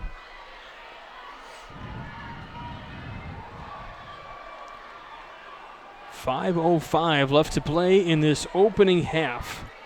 Mullen and Chesterton marching down the field. Stepping up, throwing, passes complete for a couple more yards. And the pass is complete to Luke Stento, another senior on this Chesterton team. This time it is taken up to the 22-yard line. Chesterton trying to get to the 19, so 3rd down and 3. It's just interesting also to watch how defenses adjust as they get closer to the end zone. Are they going to go no safeties now? Will they keep the safeties back to take away that slant pattern? It's interesting to see what Coach Mason will do here. One guy we haven't seen a lot of is Tyler Peterson, wide receiver for Chesterton in this one. Looking to see if they can get him into the game. Mullen stepping up again, getting through the pressure. This time he's going to get taken down. Yeah, in the backfield, looked like Deion Burnett. Yeah, that's the guy. I think he's spying on him all night. The middle linebacker just shot up the gap and did a good job of getting to the quarterback and wrapping him up. So we know Jahari Branch is having a good game, but all of a sudden Deion Burnett's name is getting mentioned a lot. He's having a good game defensively as he gets credit for that sack. Yep, they're in 4-down territory here. You got 4th and about 7. Coach Peterson's decided to stay on the field and give it a chance. So officially 4th and 8. Ball on the 27, trying to get up to the 19. Michigan City fans on their feet. We do have a whistle and a timeout going to be called by Michigan City here with 3:34 left to play. We'll step aside. You're watching Game Night on the Region Sports Network, the only game in town. For over 113 years, Burns Funeral Home and Crematory has been assisting families in their time of need. Serving Northwest Indiana, the staff at Burns Funeral Home and Crematory will help guide your family in creating a meaningful ceremony to honor the life and memory of a loved one. Whether it's a simple, elaborate, traditional, or unique service, the caring family at Burns Funeral Home and Crematory will tailor a ceremony to fit your needs. Visit them on the web at burnsfuneral.com or give them a call at 942-1117. Welcome back to Game Night here on the Region Sports Network. 3:34 left to go in this opening half from beautiful Ames Field. I'm going to continue to say beautiful Ames Field because this is my first trip here, Coach, and I am continuing as I continue to look around. I'm just wowed. It's a beautiful high school facility. They did it right here. Like I said, I love that it's right in the town. Kind of got that small school feel in a big town. It's a great night, great place to be in a Friday night football. Make sure you stay with us after the game as we'll name the play of the game presented by IKORCC, the Indiana Kentucky Ohio Regional Council of Carpenters. Another 4th down attempt here for Chesterton. It's 4th and 9 on the 27. Mullen steps up. Pressure coming, going to the end zone, and it's going to be too long, and there are no flags on the play. Westmoreland had guys draped all over him. But it's officially not going to be any flags on the play, so it'll be Michigan City with the ball now as Chesterton turns it over on downs. Yeah, number 13, Ramel Brown there for Michigan City did a great job of jamming at the line of scrimmage and messing up the timing of that play. But that was a big play. But again, Chesterton defense has been doing holding their own so far, and that's why Coach Peterson went for it. But again, this is one of those situations. We just talked about this earlier. The importance of a field goal. Mm-hmm. How big would 3 points have been there right now? It's true. That you're confident in. I know that there's not a whole lot of, you go borrow from the soccer team a lot, but that 3 points could come back and get you when it counts here later in the postseason. Well, and also give credit to Mullen there. He was getting some pressure, so the thing you definitely don't want to do on a 4th down is get sacked and lose the yardage, and that puts Michigan City even closer. Right. So this one on the 27-yard line. Pass down the field, making the catch, and taken down at the 45-yard line. What a catch, Traylon Simmons. From the 27 to the 45. Yeah, that's just, again, great hands, and he ran a great route, and that was a perfect ball. It led him. He was one step away from being gone. He just fell off balance there. But that's a high-level football right there. Not sure what I was looking at. That's the 30-yard line. I'm getting my numbers mixed up. 30-yard line. So 1st and 10 from the 30. Laurent tries to find Simmons again. Just loses it. And I think he would have had some room to run had he made that catch cleanly. Yeah, that was a little bubble play, a little bubble screen. He had some room there in the slot. And, again, that's one of those where he would like to have back, but hit him right in the hands. Worst place to hit a guy, right? That's true. Yeah, because they can just catch the ball. Yeah, he might have been looking upfield before he had possession of it.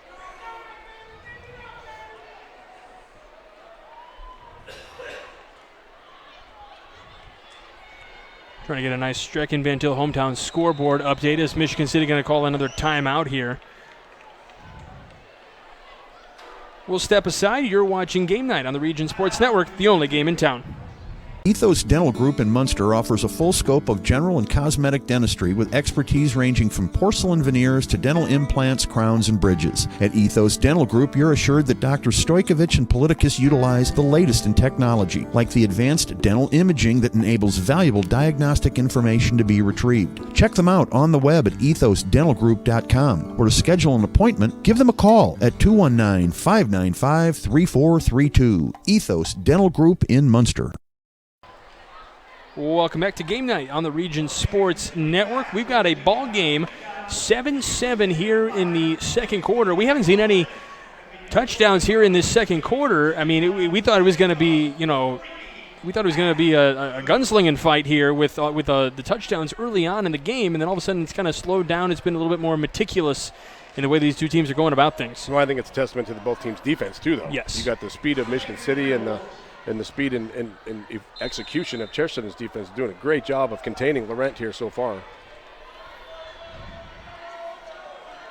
Laurent steps up, 2nd and 10. They're looking for the deep bomb. Simmons gets it tipped off his hands, and the defensive player as well. Wait to see that number. Looks like number 6. It's like Dane Snemis on the breakup. That was a good job by him. He's probably playing a little safety there. Came over and kind of read the quarterback's eyes and saw the ball up in the air, made a great play for the ball. And then it looked like Simmons even had another chance at potentially catching that ball, even though he was falling on the back of Snemis. Right. 3rd down and 10, ball on the 30. Michigan City would like to get something going here with 3:02 left in the half. Laurent rolling to his right. Passes forward, and it is dropped by Simmons inside the 20-yard line. He can't believe it. That's a couple of drops tonight, and that could be a huge difference in ball games, Coach. Man alive, those are a couple. Those you usually count on him to catch those. Those are right in the hands, and it wasn't even a matter of he was turning too early. He's got to look those in first, then go make a play. Traylon Simmons coming into this game had, let's see if I'm reading this right. Looks like he had 9 yards. That's rushing, excuse me. Traylon Simmons, 9 catches for 127 yards on the season. Still looking for his first touchdown. Yeah, he's going to have a couple this year. This is only the 3rd game of the season. Yeah, you can count on that. 4th down here. Just under 3 minutes to go. 4th and 10 on the 30. Laurent rolling to his right again. Simmons on that near side of the 10. He was open. They're going to throw.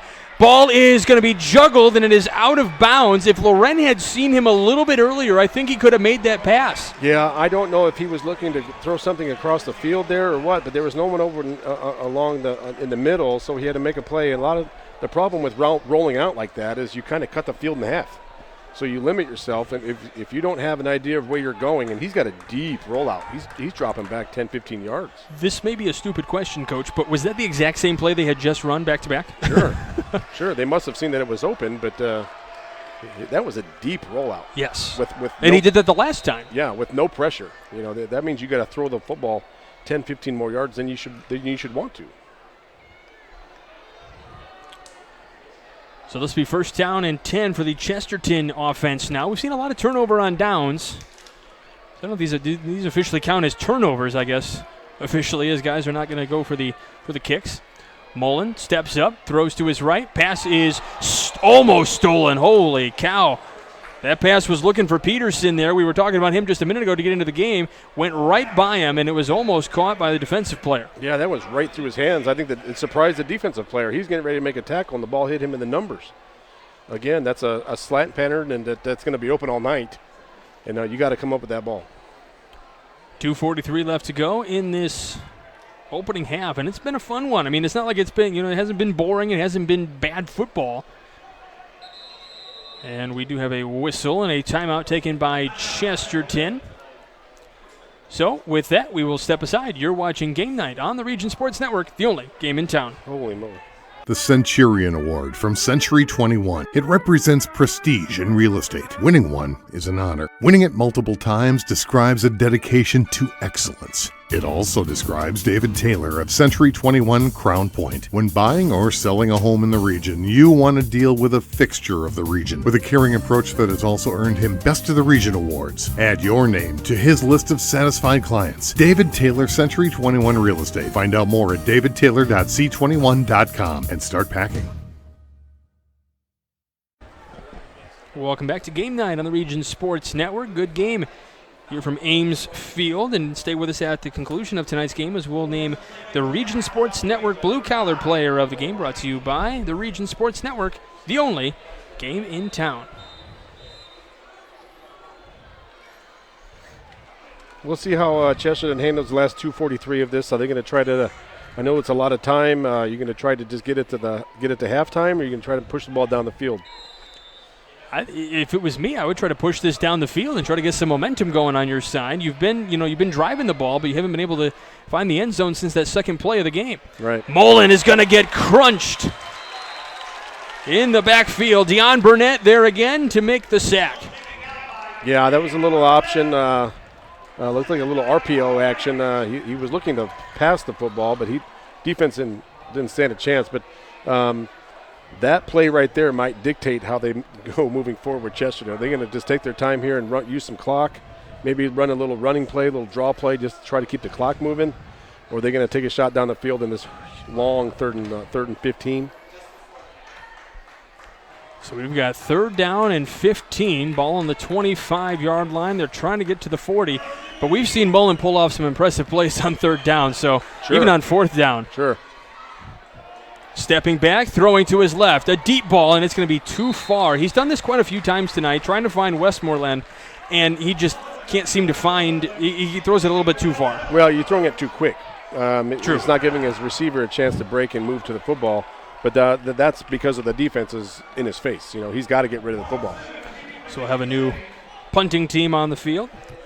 Connecting the first half and the second half of tonight's game, it's the Hose Connection Halftime Report presented by Hose Connections, proven under pressure. David Bowie. I got you. Under 2 minutes to play in this opening half. Punt is up and taken at the 41-yard line and dropped at the 41-yard line, but picked back up by Michigan City. Jaden Hart. Yeah, Jaden Hart, who he's having a really good game so far. Has quite a few yards as both a rusher and a receiver tonight. Do you like cars, Coach? Oh, sure. Well, Jaden Hart loves cars. It's actually in his family. His grandpa has a shop up in Milwaukee, and his family it's a hobby to work on cars and build cars. If I were to tell you what kind of car he's building right now, what would you guess? I'm going to go with a late 70s like Camaro. Mustang. You are very close. It is a 67 Camaro he's working on right now. Yeah, that's when cars were cars. You could climb in there and fix them, and now everything's computerized. And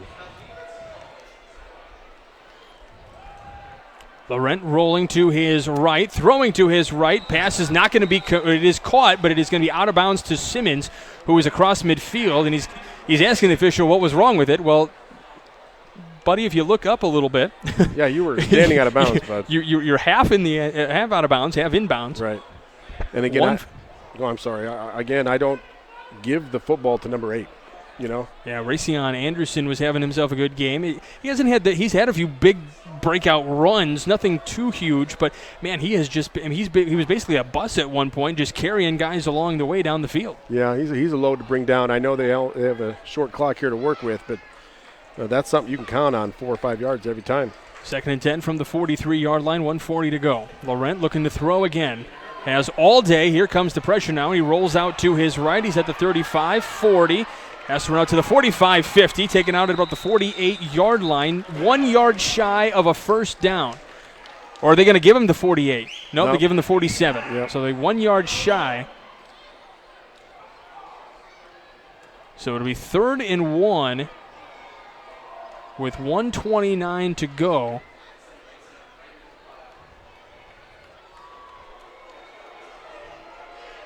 Again, we'll see if this is a play, probably a 2-down territory anyway. So we'll see if he wants to take a shot down the field or get Laurent out in an option situation. Or here you could see Anderson at least just try to get the first down. Anderson standing behind Laurent now comes to his right side. And he's not going to get the ball. They are going to throw. Pass almost dropped, but it is picked up by Anderson at the 44-yard line. I'm sorry, Simmons, excuse me. Man, oh man, that was bobbled in his hands, but he was able to come down with it despite getting the pressure. Yeah, he got popped pretty good from behind. That's a good job to hang on to that one for a big first down. Looked like Josh Lemon was there on the tackle. So at the 44-yard line here. Laurent looking up the middle. Simmons catches up to the 30-yard line. He took a pretty good shot as he crossed the middle. Anytime he – I'm sorry. Go ahead. I'm saying it's just 14-yard catch, but, yeah, he was popped in there. Going to whistle the clock to start. He's having a hard time getting up. Yeah, number 12 for Chesterton, Ethan Troy, pretty good pop on him. Anytime you throw high across the middle and a little behind, that's going to hang out your receiver a little bit, and that's what happened right there. Yeah, leaves a lot of the body exposed as he's going to walk off under his own power. No trainers even out there to help him. They know he's a tough guy. Yeah, he'll come out and clear his head a little bit. Hopefully he can get back in there. I would guess he's probably going to – would you think he's going to be out this last 65 seconds? Just that way he's safe for the second half. We see that a lot in sports depending on what time is left. Yeah, that's depends on what indication the official did there, if they're going to want to look at him a little bit for concussion protocol kind of stuff. True. All right, clock will start. And right now, officially 60 seconds to go in this first half. Laurent rolling to his left now, wide, throws up, and the ball is popped and goes out of bounds. Looks like the intended receiver was Jaden Hart. That's a handful of catches that they think they probably should have right now. I mean, it's turning into a difference in this ball game. This one could be at least 14-7. Yeah, you could see Laurent nicely asking his receivers to look it in a little bit, but you've got to come up with those if you want to compete. By the way, I mentioned Hart building that 67 car. He's building that. He doesn't even have a driver's license yet, or even his learner's permit yet. Only a sophomore. Laurent stepping up. He's going to run up to the 30. Gets tackled inside the 30 at like the 29, 28-yard line. We'll see where they officially mark it here. Looks like the 29-yard line. So pickup of a yard there on the run from Laurent. Well, those are good skills for the young guy to have. You know, it's always it's important to teach young people how to get their hands dirty. Not a lot of young people want to do that anymore, but no, because they're too busy on video game controllers and their phone, right? And their phones. Of course, you and I are not guilty of that. No, never. never. I tell my class teaching about culture the other day, and I asked kids if they know any other foreign languages or if they speak another language, and I tell them I'm fluent in sarcasm. There you go. Laurent steps up, getting away from the pressure, rolling to his right up to the 28, and he stuck his arm out. Might have gained a few extra yards by sticking his arm out there. We'll see here. It was 3rd down and 9. Yeah, it's going to be 4th down and 5. He was walking the tightrope there on the sideline, trying to get as much as he could out of that. Making it a little bit easier, so they are at the 25-yard line now, and I think he got an extra couple of yards by just sticking his hand out there. And it looks like Simmons coming back into the ball game here for this final 36.7.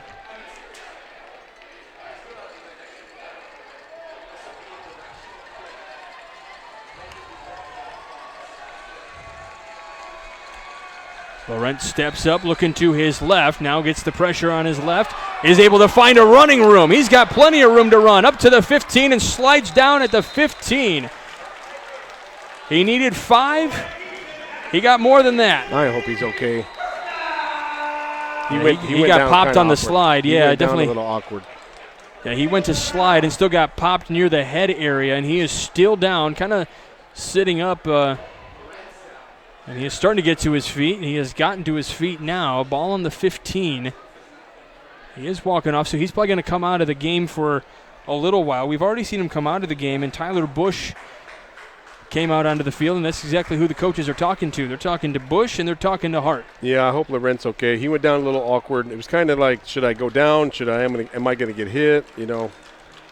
He's trying to save some clock. Hopefully he's okay. Yeah, he's going to sit down immediately once he got to the sideline. But let's take a look now at Tyler Bush again here. 20 seconds left. I imagine you're going to make one shot for the end zone here on the first play. I don't know. The clock's rolling, so they want to move pretty quick here. Yeah, 12 seconds to go. Bush to the end zone. Oh, and a touchdown, Michigan City. It's great to have that kind of confidence in a quarterback you can bring in and pass right away. A lot of times you see him hand off. Was that number 26 for Michigan City? Was that Deion Burnett? It's either 26 or 28, the Malcale Woodard. It's behind Simmons right now. That is 28. Good call, Coach. So 28 is Woodard. Woodard makes the catch. 15 yards for the touchdown. Bad snap. Bad snap. Throwing. Bush can't get it to the end zone, so a 2-point conversion, no good. Again, that's the importance of special teams play. So we'll step aside for the final 7.8. You're listening to Game Night of the Region Sports Network, the only game in town. Did you know? They decorate over 210,000 cakes a year. Did you know? Their butcher will cut your meat your way. Did you know? They have trained floral designers in store. Did you know? They will make your wedding cake? Did you know? They have a variety of deli bakeable entrees. Did you know? Their online app has coupons and so much more. Who does that? Strachan Van Til. Now you know. Welcome back to Game Night on the Region Sports Network. Coach, what did we just see? Yeah, again, you showing great confidence in your second-string quarterback to be able to step up and throw the football like that. He was pretty open as far as openness goes. Coming across was Woodard to catch that for a 15-yard touchdown off the backup quarterback, Tyler Bush. And here's a kickoff for the final 7.9. Chesterton going to pick this one up. This is Westmoreland who gets taken down to the 35-yard line. And when I say taken down, he was thrown down like a rag doll. He was swung down pretty good. But he's back up, so we'll see what I'm not sure if Mullen will just take a knee. They might make a shot for the end zone just to see what they can get here to go into the halftime. Yeah, you want to risk getting your quarterback hurt. As much as I would love to see him drop back and see how far he can throw it, I think a better idea would just maybe take a knee. 13-7 your score. Michigan City on top. Did miss the PAT kick, so no opportunity there. Looks like they are going to take a knee for this final 3.4 seconds. So that will be the half. It is 13-7. The Wolves on top. We'll be back for the Host Connection halftime report in just a moment. You're listening to Game Night of the Region Sports Network, the only game in town. Hi, I'm Crowell Company's Lantern Man. I'll cover your motorcycle. I'll be with you on the water. I'll be with you on the snow. I'll cover your insurance needs wherever you go. I'll be at Crowell Agency from 9 a.m. to 9 p.m. As Crowell Company's Lantern Man, I'm your insurance superhero. Crowell Companies, the insurance professionals in Highland, Maryville, and Michigan City. From schools to stadiums, hospitals and bridges, everywhere you look, union carpenters are building Indiana. With jobs and skilled trades in high demand, there's never been a better time to start building your future. As an apprentice, you'll earn a debt-free college degree, earn while you learn, and receive great benefits like healthcare and retirement. So what are you waiting for? Visit carpenters.com to learn more. Visit carpenters.com and start building your future today. With electrical services from Economy Electric Heating and Cooling, you can radiate the perfect amount of light and energy into your home. From rewiring and code upgrades to ceiling fans, lighting, security, and more, Economy Electric Heating and Cooling's trained electricians will make sure you can enjoy your home on full power all the time. For a free estimate on electrical work, call Economy Electric Heating and Cooling at 219-923-4441, and you can visit them on the web at 4ajobdoneright.com. That's the number 4ajobdoneright.com.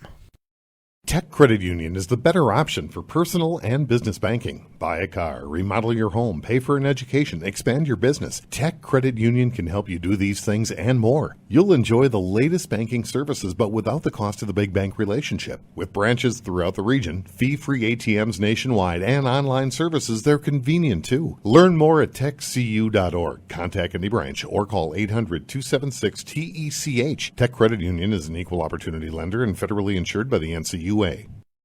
Blythe's Athletics in Valparaiso, whose team has been serving your team since 1959, is a leader in athletic apparel and equipment sales. Whether it's off the rack or customized to your specifications, Blythe's has the products and staff to serve you best.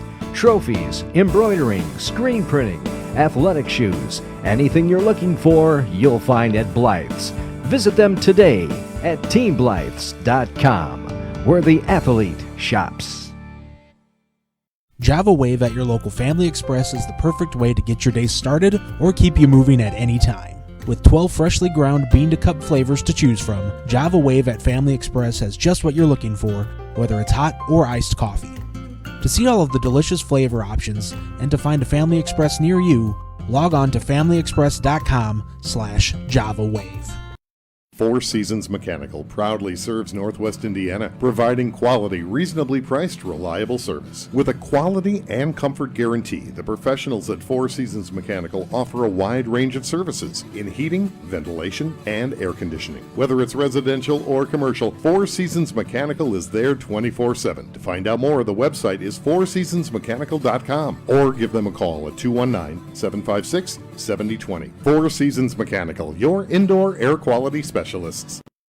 If you work with industrial, pneumatics, or hydraulics, and you're in need of maintenance or repair, you need the right connection. For over 20 years, Hose Connections in Hammond has been the premier leader in the hydraulics industry. Hose Connections is a one-stop shop for sales and service of pneumatics and hydraulics. Hose Connections continues to grow their network of industry contacts, which allows them to meet even your toughest expectations. To learn more, visit HoseConnectionsInc.com. Hose Connections in Hammond. Proven under pressure.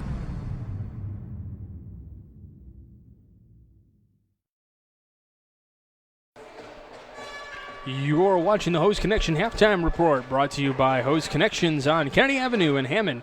Visit them on the web at Hose Connections Incorporated or INC.com. Hose Connections, proven under pressure. All right, here we go. Halftime here at Ames Field. We got the Wolfpack Band out on the field. This is an audio-only broadcast tonight, though. Michael Brander, Doug Nelson alongside with we got running the board ops here. Zach Miller joining us. Zach doing a great job tonight, helping us out. My first football broadcast, so appreciate you helping me out, Zach. And man, what a game we have seen! It hasn't been the offensive juggernaut game we thought we were going to see. We thought we were going to see a shootout early on. I mean, this thing became 7-7, lickety split. Not even 20 seconds into the game, and we had a 7-0 ball game. Chesterton with the 70-yard touchdown pass to start things up. Mullen to Toma, 70 yards, 20 seconds into the game. Yeah, there's been a lot of action. It's been an eventful football game, but there's been a lot of untimely flags, and there's been a lot of untimely drops, that kind of thing. So if they can clean that up here in the second half, they will put some points on the board. But it's been a very competitive and intriguing game, even though it's only 13-7. Stay with Region Sports after the game as we send it back to the Centier Bank studio. Nathan Laird and Mike Byer will be on hand to recap all of tonight's action from around the region. I'm sad I'm going to miss that. I was with Nathan and Mike earlier this week. We brought you soccer for the first time ever here on the Region Sports Network. We were like a three-man. We were starting Monday nights off with a three-man booth to get people ready for typical Monday night three-man booths. So we were being courteous to all the fans out there who are going to watch football on Monday evenings. But we got football here on a Friday night. Can you believe it's already week 3 of the season? I mean, we haven't even started. We're technically into week 1 now of the college football season, and then NFL starts next week. By the time the NFL starts, we're already a month into football. Yeah, it's a very fun time of the year for personally. I love football, and the week seems to go quicker with games during the week and Friday night and college during Thursdays, Fridays now, Saturdays, and Monday Night Football. There's always football to watch and great entertainment. Michigan City got on the board a little bit later on in the game. Giovanni Laurent with a 21-yard touchdown run to tie the ball game up at 7. And that was very early in that first quarter. Second quarter really didn't have much action until kind of the last few minutes as we got to the waning seconds with about 7 seconds left in the first half. Tyler Bush in as backup to Laurent gave to Woodard for a 15-yard touchdown run, and that's where we stand. As the PAT was no good, it's 13-7, your halftime score. I guess the question is going to be, are we going to see Laurent on his way back out in the second half? I sure hope so. Like I said, he kind of went down awkwardly when he was deciding whether to go down or stay up on his feet. But they seem to have a very formidable backup in Tyler Bush. But, Laurent has been so enjoyable to watch. He's very entertaining. Two teams coming off of back-to-back wins, so unfortunately one of these two teams has to lose today. And so far we were really questioning how Chris Mullen was going to stand up to the Michigan City pressure, and so far he's done a very, very good job. He has been sacked a couple of times, some of his passes swatted away, but man, oh man, he has been really, really impressive getting away from that pressure and just making plays happen. It hasn't been the offensive touchdown sense that we were kind of hoping for. He had 5 last week. Has one tonight, but man, he is really getting away from that pressure and making plays happen. Yeah, the one thing that he is very good at too, I just kind of crossed my mind, was he puts the ball in a position where only his guys can get it. For as often as he slings it around, he hasn't got picked off yet here tonight, I don't think. So I think we've had a turnover. It was a fumble. Yes. But Chris Mullen is yet to throw an interception here tonight, and that's something that just to be able to maintain possession of football, that's a plus in itself, even if you're not, getting receptions. And Laurent is having a really good game as well. He's making plays happen as well. He's scrambling to his left and to his right, trying to make plays happen. If receivers weren't dropping the balls nearly as much for Michigan City, I think this game would be even, maybe a 21-7 ball game. Well, again, those are ones you can't get back. Hopefully, I'm sure Coach Mason is saying, keep throwing the ball where it's supposed to go. You'll catch those. I believe in you, that kind of thing, and and then the points will come. But that you got to control the controllables, and that's what's going on here in the future. All right, we're going to step aside for just a moment here at the Hose Connection halftime report. You're watching Game Night on the Region Sports Network, the only game in town. Are you a steel hauler? Come work for Area Transportation. You must have a current valid Class A commercial driver's license and at least 1 year of recent verifiable steel hauling experience and at least 2 years of recent verifiable interstate experience operating a commercial motor vehicle. Hi, I'm Amanda, the driver recruiter at Area Transportation, where we pay more because we value our drivers. Call recruiting at 1-855-400-6939. That's 1-855-400-6939. At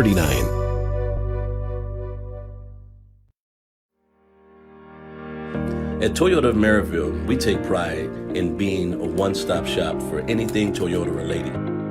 The best part of the Toyota Maryville experience is that we make it easy to do business with us. We have a committed team of professionals that's here to help you do just that.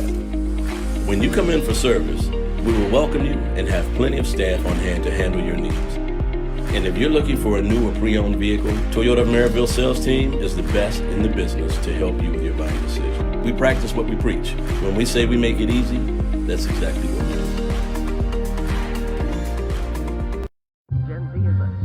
do. The news says Gen Z is struggling. I've got news for them. I wait tables, but last week I built a field hospital. I put out a forest fire. I stopped 1,000 attackers. And a natural disaster. I've saved lives. And led a team on patrol. I serve. Well, I go to school full-time. While I work full-time. The greater the challenge, the stronger we become. For over 113 years, Burns Funeral Home and Crematory has been assisting families in their time of need. Serving Northwest Indiana, the staff at Burns Funeral Home and Crematory will help guide your family in creating a meaningful ceremony to honor the life and memory of a loved one. Whether it's a simple, elaborate, traditional, or unique service, the caring family at Burns Funeral Home and Crematory will tailor a ceremony to fit your needs. Visit them on the web at burnsfuneral.com or give them a call at 942-1117. Ethos Dental Group in Munster offers a full scope of general and cosmetic dentistry with expertise ranging from porcelain veneers to dental implants, crowns, and bridges. At Ethos Dental Group, you're assured that Dr. Stojkovic and Politicus utilize the latest in technology, like the advanced dental imaging that enables valuable diagnostic information to be retrieved. Check them out on the web at ethosdentalgroup.com, or to schedule an appointment, give them a call at 219-595-3432. Ethos Dental Group in Munster. The Centurion Award from Century 21. It represents prestige in real estate. Winning one is an honor. Winning it multiple times describes a dedication to excellence. It also describes David Taylor of Century 21 Crown Point. When buying or selling a home in the region, you want to deal with a fixture of the region with a caring approach that has also earned him Best of the Region awards. Add your name to his list of satisfied clients. David Taylor, Century 21 Real Estate. Find out more at davidtaylor.c21.com and start packing.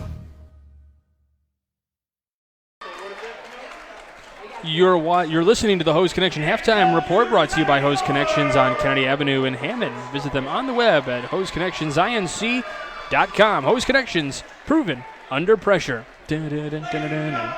All right, we get ready for the start of the second half. Still about 8 minutes away from the start of the second half, but if you hear some yelling, that's because we got some little guys running out onto the field, some young footballers running out onto the football field, and some young cheerleaders as well. Probably the next generation of Michigan City Wolves football players out here on the field. What a cool moment for these kids to be able to be out here on beautiful Ames Field. And you know, as the team comes back out for warm-ups here in a little bit, they're going to get to shake their idols' hands and stuff like that. Very cool moment. Sure. Michigan City Pop Warner football has always been very competitive. They're always moving on and advancing to the national tournament down in Orlando. And, man, you want to talk about these guys are looking up to heroes here. You know, I can remember being at that age and looking up to guys on the high school team, and they might as well have been in the NFL. You know, those guys were that big of heroes to me. And, you know, what a big night. And it's always fun to see Pop Warner night and get the community involved, and all the moms and dads are happy they're on the field. And what an exciting night for the community here. Does the name Kent Graham mean anything to you from Wheaton North? I probably should know that. As soon as you tell me what it is, I'm going to know what it is. Well, he was a player that played 11 years in the NFL. But last week when TF South played Chesterton, the head coach of TF South compared Chris Mullen to Kent Graham, and that might be a little bit beyond my time. I don't know who that player. I'm going to let you look that one up. Yeah. But he had a comparison to that, and I got to figure that means something very, very positive. And this is just a young man speaking here.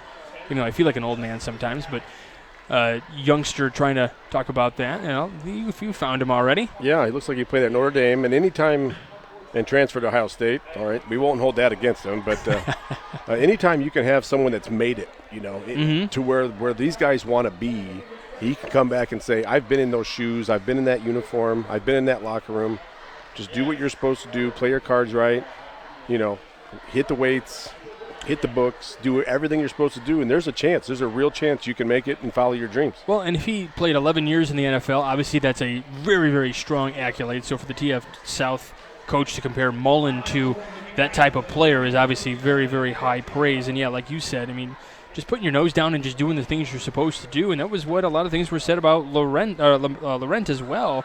You know, at first when he came up, Laurent came up as a defensive back when he first came up as a freshman, you know, from the middle school ages, and then he was a defensive back and a wide receiver, and then kind of converted it to a quarterback as a freshman, and it's looking pretty darn good here so far for Michigan City. Yeah, he's mobile. He seems to be making pretty good decisions so far. He's a playmaker, and I probably should know, but I hope he's got some colleges looking at him. He's got good size, and you know, he's got some things that are uncoachable. He does little things that you can't teach, and he's an exciting kid, and I hope that he gets a chance to play at the next level. And one of the things that he mentioned earlier this week was just trying to get a full season in, you know, all games. You know, Michigan City didn't get to play a full 9-game schedule last year. They were 4-3, 2-2 in the DAC. So they just want to get a full 9 games in this season. As I mentioned earlier, only 10 teams in the region played all 9 games last year. That is not a lot when you consider all the teams that are here in the region. Yeah, and that's impactful in so many different areas. The football program helps pay a lot of bills. You put people in the seats, ticket sales, concession stands. That helps pay. The football program helps pay for other athletic department, situations. So when I was down at KB, I've talked to the athletic director and asked how does that impact us? And we had enough corporate sponsors where we were in great shape, but that really made it challenging for some athletic departments. And for those who may not know, this year compared to last year, if your team has to postpone or cancel a game because of a COVID issue, it's not just considered, hey, we're going to try to remake it, or it's just not going to count against you, but it's not going to count for you either. It's a forfeit. Yeah. So you lose out on that game, and that's huge. And you talk about how this pays for other sports, but there's so many people that rely on coming to some of these games that work these games, the ticket takers, the concession stand workers, the referees. The referees, get judged based on the games they do. If they only have like 5 games and because their game gets canceled, they don't get to do postseason games and work farther into the season. Right. And I know for a fact that a lot of officials get ticked off. So if either or not ticked, they can't help it if a team has that problem. But at the same time, that becomes frustrating for them, because they want to be able to work into the postseason, and they don't have enough games or credibility to be able to do that. They don't get to do that. Yeah. So and we know 3 games were already postponed this weekend, but thankfully this game was not. It's 13-7 at the half. At the moment, teams starting to come back out. We're going to step aside one more time. You're listening to the Host Connection Halftime Report on the Region Sports Network, the only game in town. Did you know? They decorate over 210,000 cakes a year. Did you know? Their butcher will cut your meat your way. Did you know? They have trained floral designers in store. Did you know? They will make your wedding cake. Did you know?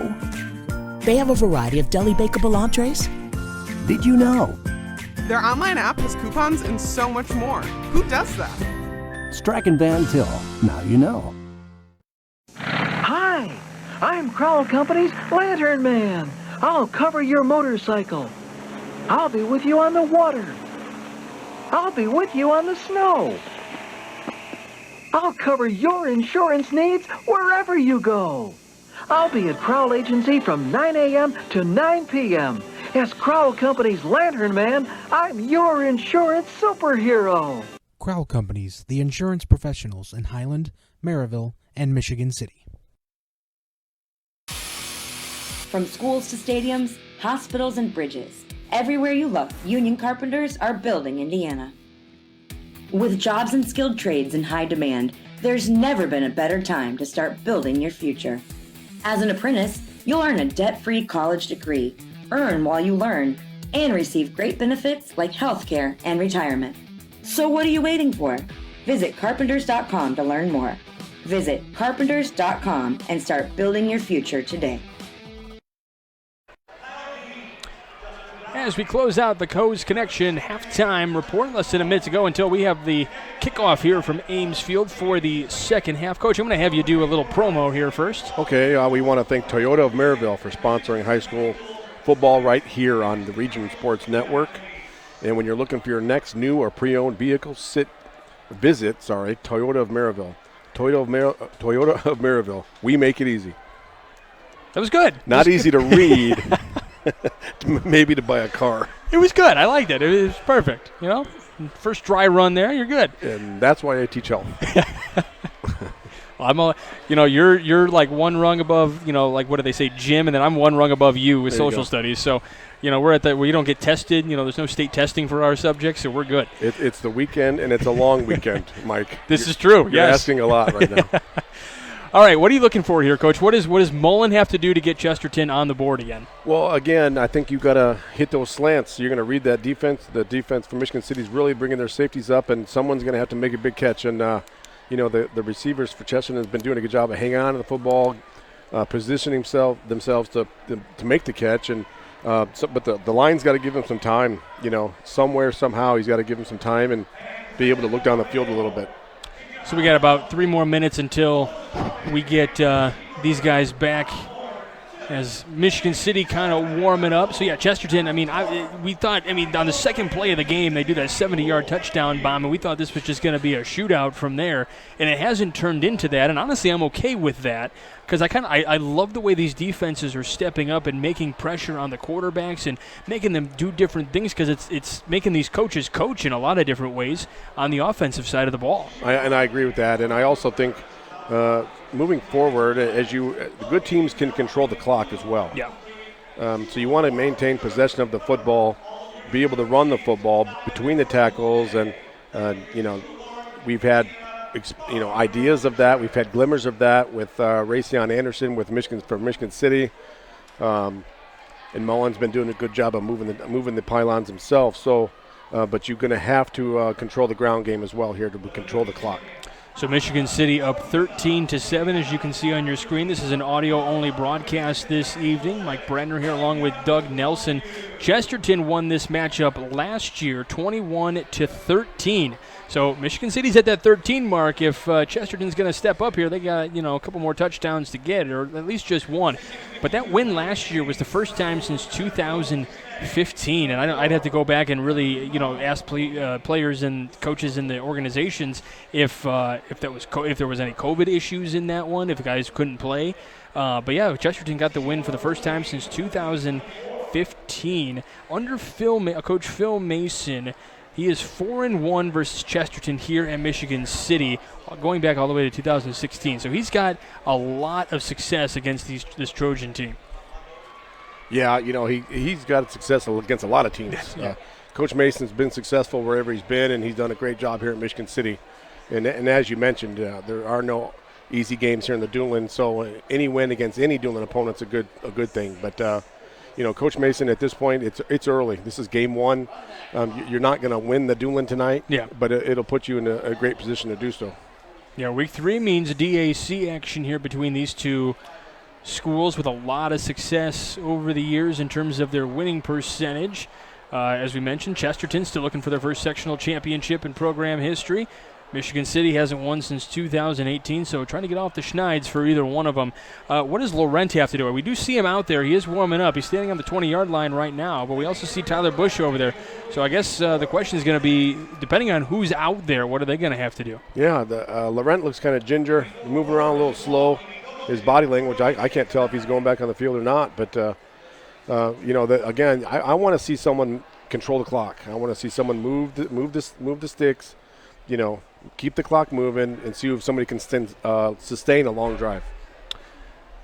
So Michigan City had won the coin toss earlier in the evening and deferred to the second half, so they will receive the opening kickoff here in the second half of this ball game. Thanks for joining us for the Host Connection halftime report. As the teams will head out onto the field, it'll be Levi Wheeling for Chesterton to kick away. And in the backfield, we see Simmons.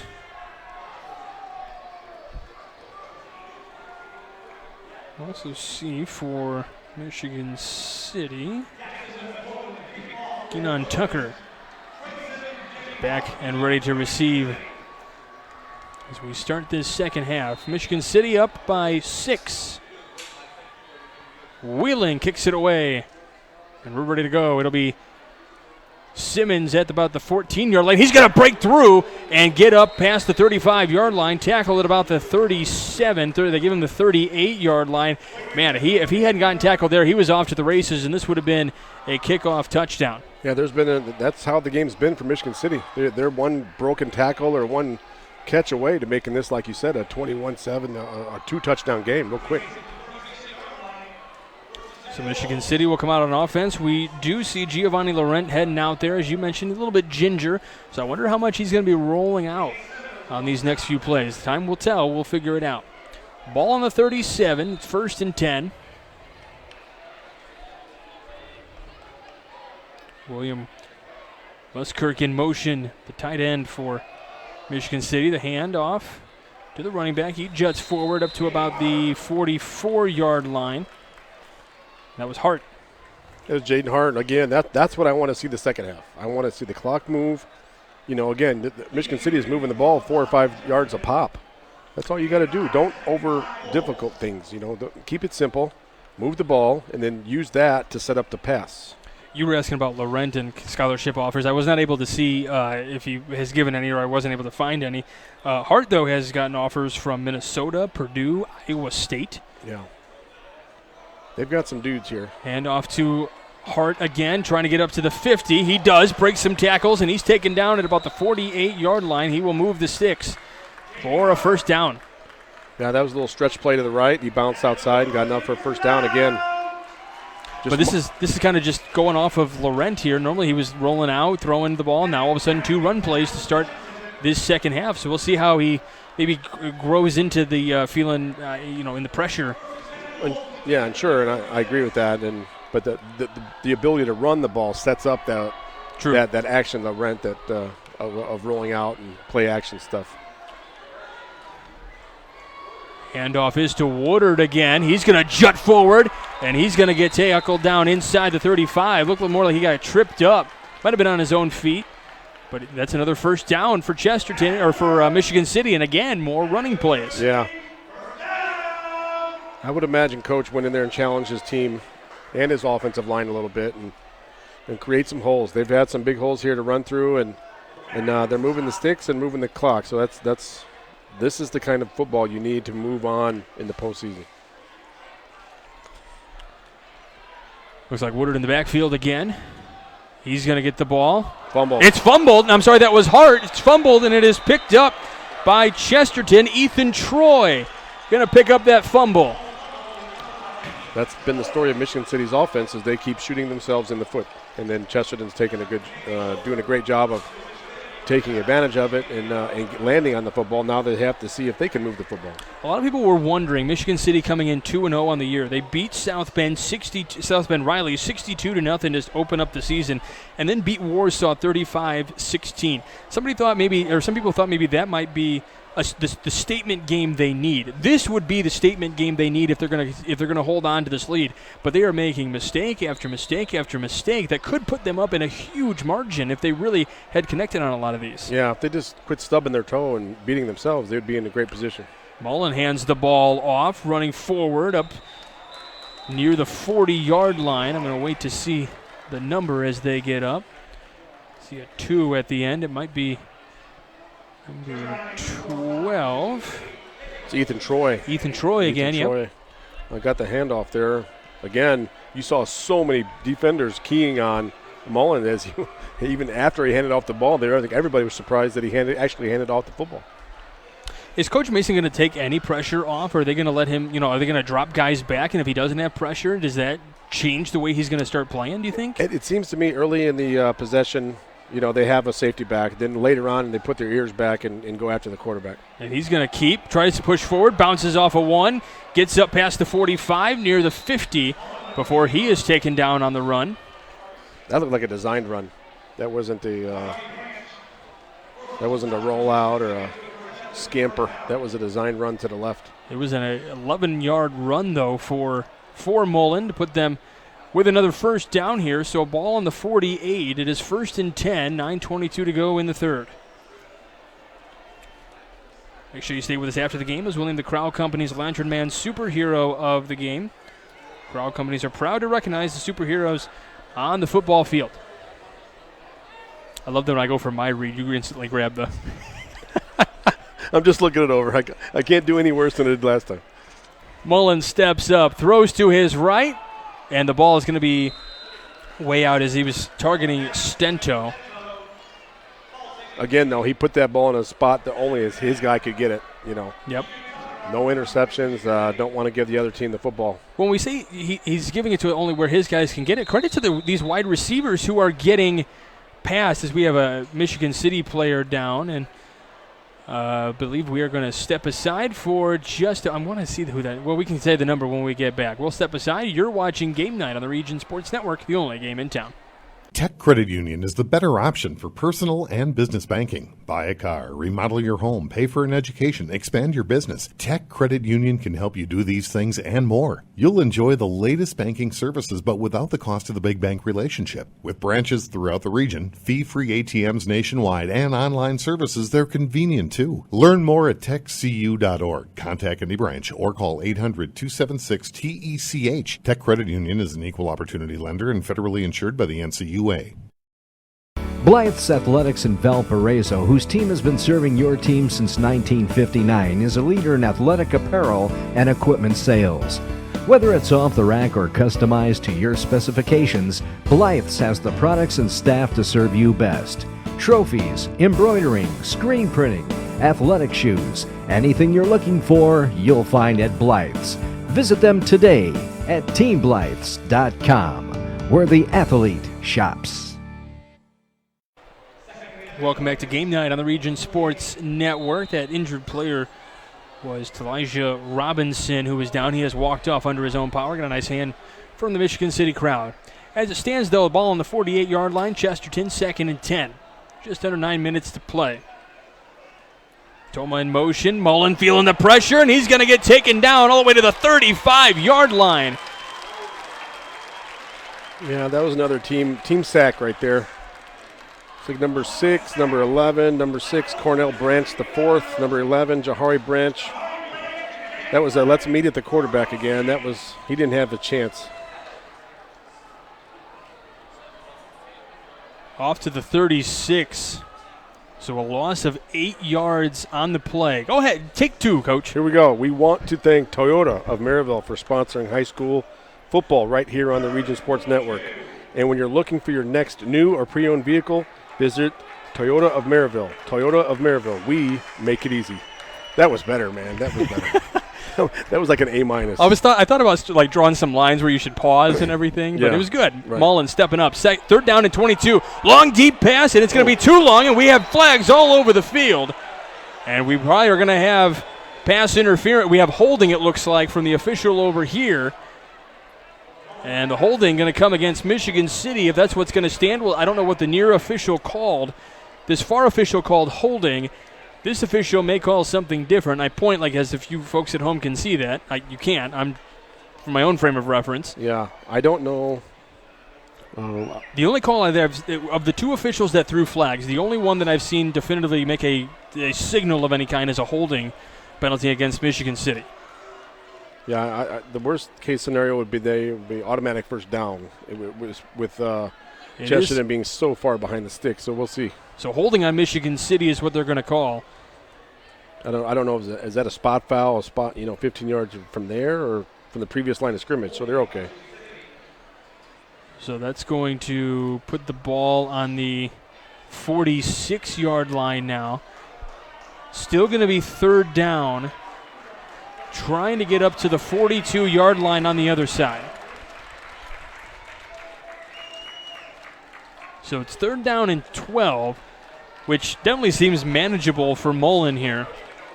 Mullen, by the way, has he's been looked at by some D2, D3 schools, but then has also received an offer from Valparaiso at D1 level. So we wait for this play to get set up here. The officials still marking the ball and having some conversations with some players. Yeah, Coach Peterson wants an explanation. Oh, I didn't see Coach along the other sideline there. Yeah. There you go. He's trying to figure out why that isn't holding from down here as opposed to the line of scrimmage. I don't know. Again, that's why I mentioned I don't know if it's a spot foul, if the penalty takes place of where the penalty happened, or is it from the last line of scrimmage. Well, and this was probably just my eyes, but it looked like we almost could have had the player gone down here on the sideline. It was Toma who was running down the sideline. There was definitely a grabbing of the collar. So had he gone down, it could have been even a horse collar tackle. Yeah. And so the coaches over here on the Michigan City side are asking what the holdup is. Right. And we could still see the ball moved potentially here. I don't think so, but I don't think so. Yeah, coaches, and it looks like Coach Mason down there definitely having a hard time accepting this, and the near side official, I don't know. Yeah. I'm over here, like, man. What are you yelling at me for? Yeah. 50 man, officials, I don't care at what sport, what level you're talking about. What a thankless job. Yeah, the relationship that you make with the coaches is very important as an official. Mullen rolling to his right, looking downfield, and it's almost picked off. Oh, my goodness, it was in the hands. That looked like number 18 to me, Coach, Jeremiah Newson. Yeah. Newson. What a nice play on the ball. Man, oh, man, how a difference in this ball game. As it stands, it's 4th and 12 from the 46. And it looks like the punting unit will come out here for Chesterton. Punter Brent Westfall takes that one. He is going to punt it away. It's going to bounce inside the 30, roll to the 25. Maybe officially picked up at the 26. Back to return was Jaden Hart. So we have a little turnover on down here. So 1st and 10 from the 26-yard line for Michigan City. We'll see if Michigan City here can sustain a drive and get some points out of it. It is 13-7. They're up by a touchdown. But it feels like they should be way more ahead than that. Certainly maybe at least 21, somewhere in the 20. I mean, obviously if you miss the extra point or don't convert on a 2-point conversion, that plays a difference. I would imagine if a touchdown is scored in this drive, they might go for the 2-point conversion to get them back to where they should. Laurent keeps, tries to run, and is swarmed by a host of Chesterton defenders, and he just won't go down. And it was literally the whole Chesterton defense. So had he found a way to get past that or make a throw, there would have been nobody downfield because everybody was making that tackle. Yeah. As a coach, I would wish that the officials might blow the whistle a little sooner. A little quicker, yeah. You're leaving your quarterback out to dry. As Tyler Bush will head back out now, and that probably was a little bit too much for Laurent. Yeah. We knew he was kind of shaken up on a play late in the second quarter. We were curious if he would come back out. Certainly not, I don't want anyone to think I'm saying he's weak by any stretch of the imagination, but he took a hit down there. Yeah. As Bush steps up, looks to throws down the middle, looking for Hart, and can't find him. It's a little bit too long, but, man, that would have been a nice connection. It was almost there, not too far away. Yeah, that was a real nice ball from your backup quarterback. I mean, again, Coach Mason's got a lot of trust in him, and it allows him to throw the ball downfield like that. Some quarterbacks you see get in there and they hand it off 3 times and come back and sit down. So he must have something to know because, so I said 2 years ago, it was Laurent who came in as a starting sophomore a couple of years ago. Bush, a sophomore, didn't get the start tonight, but certainly getting ample playing time here against Chesterton. Shades of 2 years ago in the same matchup. And these are reps that you can't emulate in practice. This is going to be great for Bush when the rent is gone here in the U. Making the short pass, and it is picked off. Simmons not able to corral it. It is picked up by Chesterton. That is Keegan Wrigley, who makes the interception off of the hands of Traylon Simmons. Ball will be placed on the 40-yard line. Yep, yet again, Michigan City shoots himself in the foot, just letting Chesterton hang around. See if Chesterton can, take advantage of that and get in the end zone here, at least get a field goal. But when you let a good team hang around anywhere and they get the ball in their territory, it's not a good recipe.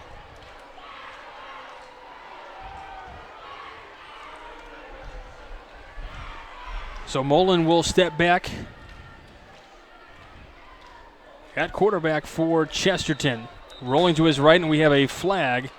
And we're going to have an offsides call against Michigan City here, it looks like. Yeah, I think somebody was in the neutral zone over the football. That the interception coach could be a candidate for our play of the game presented by IKORCC. Learn more at IKORCC.com. It really depends on if they can convert here, and get some points out of this. Yeah, that'll certainly be a factor in how we name that. This has been a fun one. Yeah, it's not the offensive juggernaut game we were kind of expecting with these two high-powered offenses, but we knew it was going to be tough because of the really stout defenses that these two teams had. They are really complete on both ends of the ball. Yeah, and again, I think there will be a lot of big plays here in the next quarter and a half that are Mullen keeps, runs ahead. Tackled inside the 35. It was 3rd down and 5. Now it'll be, well, they had 3rd down, so now it'll be 2nd down and 3, excuse me. Again, at this point, Chesterton's really okay with taking some air out of the ball, controlling the clock a little bit, keep moving the sticks. The longer you can hang around against a team that might be a little better than you, the better off you are.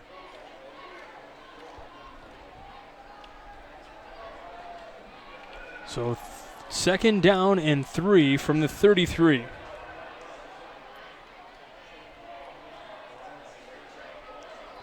Mullen steps up, looking to his left, decides to keep and run. He's taken down inside the 35 again. He was trying to get down to the 30. He's going to be stopped short.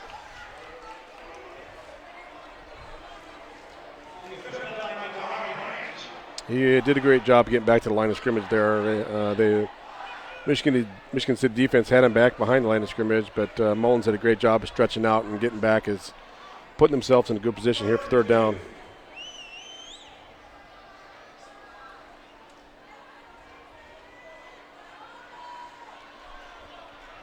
See, David Watson has chimed in. He's from Arizona, wants to watch his nephew play. Unfortunately, this is an audio-only broadcast. We would love to be able to bring it to you via video. We are looking for cameramen here at the Region Sports Network. There's Mullen going downfield, and it's going to be too long again. I think that might have been a little mixed signals. I was kind of looking for the throwback right there, but he just kept slanting and going to the pylon, and I think Mullins expected him to go up more toward the post.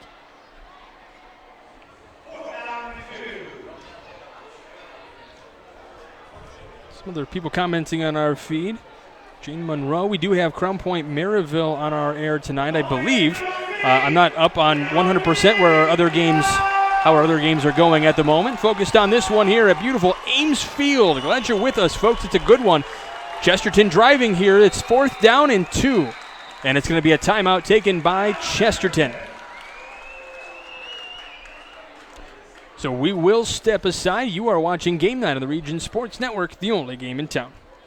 Java Wave at your local Family Express is the perfect way to get your day started or keep you moving at any time. With 12 freshly ground bean-to-cup flavors to choose from, Java Wave at Family Express has just what you're looking for, whether it's hot or iced coffee. To see all of the delicious flavor options and to find a Family Express near you, log on to familyexpress.com/Java Wave. Four Seasons Mechanical proudly serves Northwest Indiana, providing quality, reasonably priced, reliable service. With a quality and comfort guarantee, the professionals at Four Seasons Mechanical offer a wide range of services in heating, ventilation, and air conditioning. Whether it's residential or commercial, Four Seasons Mechanical is there 24/7. To find out more, the website is fourseasonsmechanical.com or give them a call at 219-756-7020. Four Seasons Mechanical, your indoor air quality specialist. 5:10 left to go in this 3rd quarter. It is 4th down and 2. Chesterton trying to get up to the 30-yard line. They need to get 2 yards here to keep this drive alive after they had a turnover with an interception. You can see the adjustment the defense Michigan City's made. They have their safety here now. Earlier in the game, they were bringing him all the way up, especially on a 4th down play. He's kind of creeping up a little bit. Looking to his right, and pass is going to be dropped. Stento had it wide open on a cross in the middle of the field. Could have turned and went up, maybe not for the touchdown. And it's right off of the hands of Luke Stento. That literally could have been 6 points. That was that good of a play.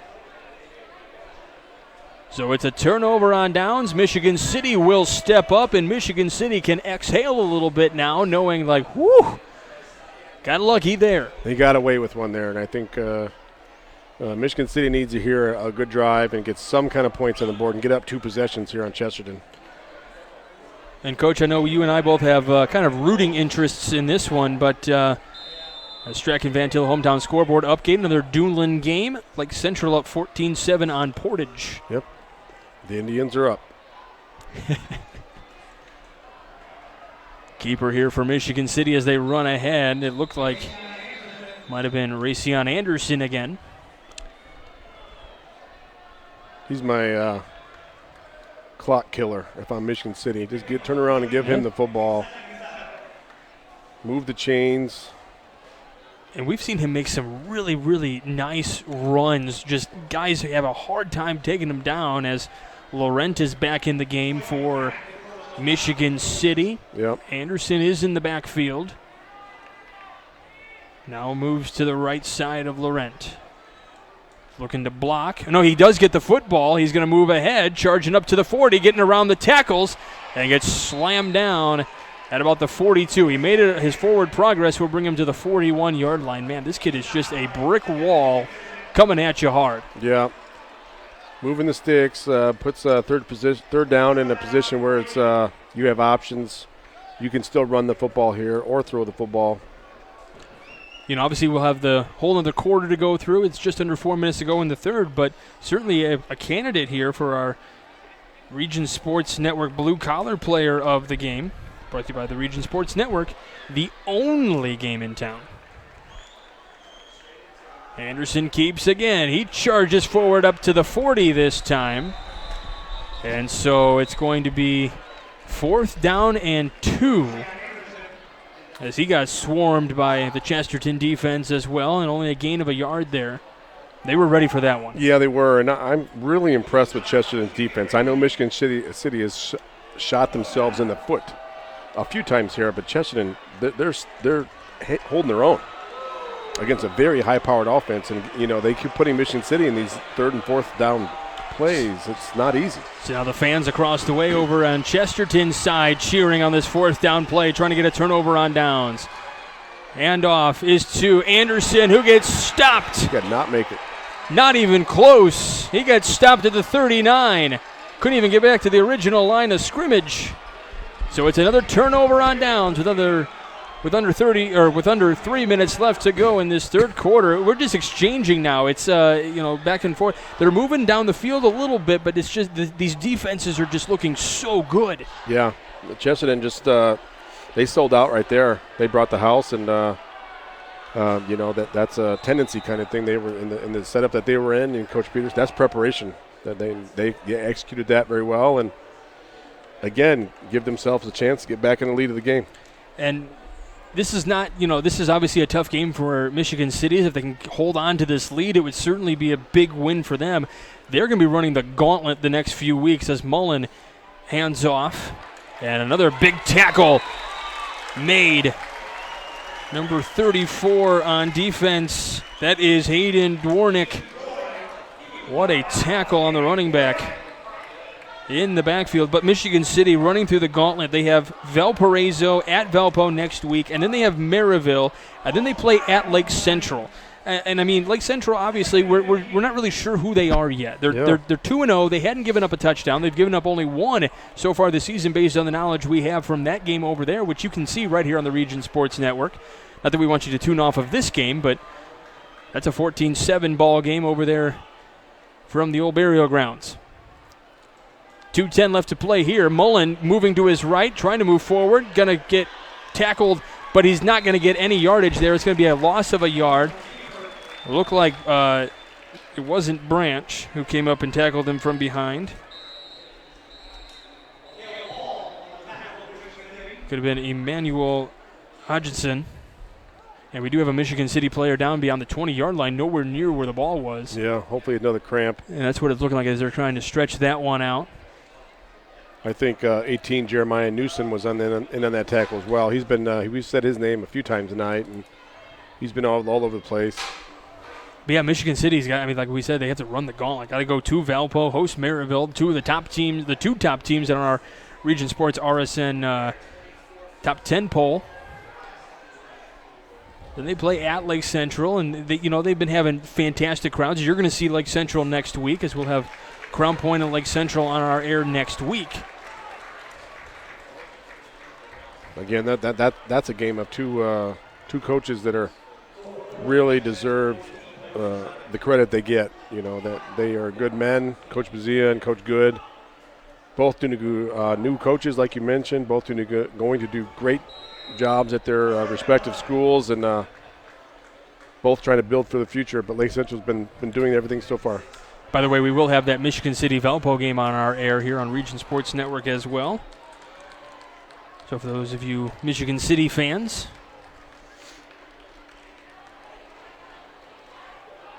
whoa, big play as we're going to have I didn't see if it was a false start or an offsides, but coming out of nowhere, Davion Anderson just after official whistle, because I believe he was offsides, he came through and he just shoved a Chesterton player down right to his keister. Yeah. And, here's the thing. Working the sidelines every once in a while, you kind of hear the jawing on the sidelines for sure.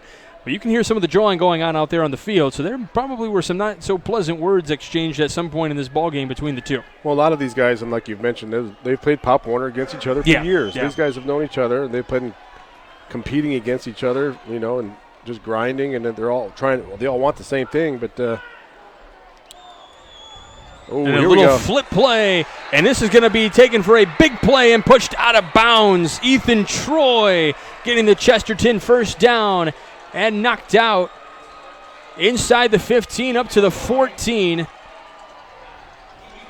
What a play, Ethan Troy. What a nice play call there. A little pitch to Troy on the outside. Just send your receiver long there in man defense, and they cleared out. There was no one over there. 21-yard pickup there for the Trojans, so it's first down and 14. It's been a little while since Chesterton was here in the red zone. 1:48 left to go in the third.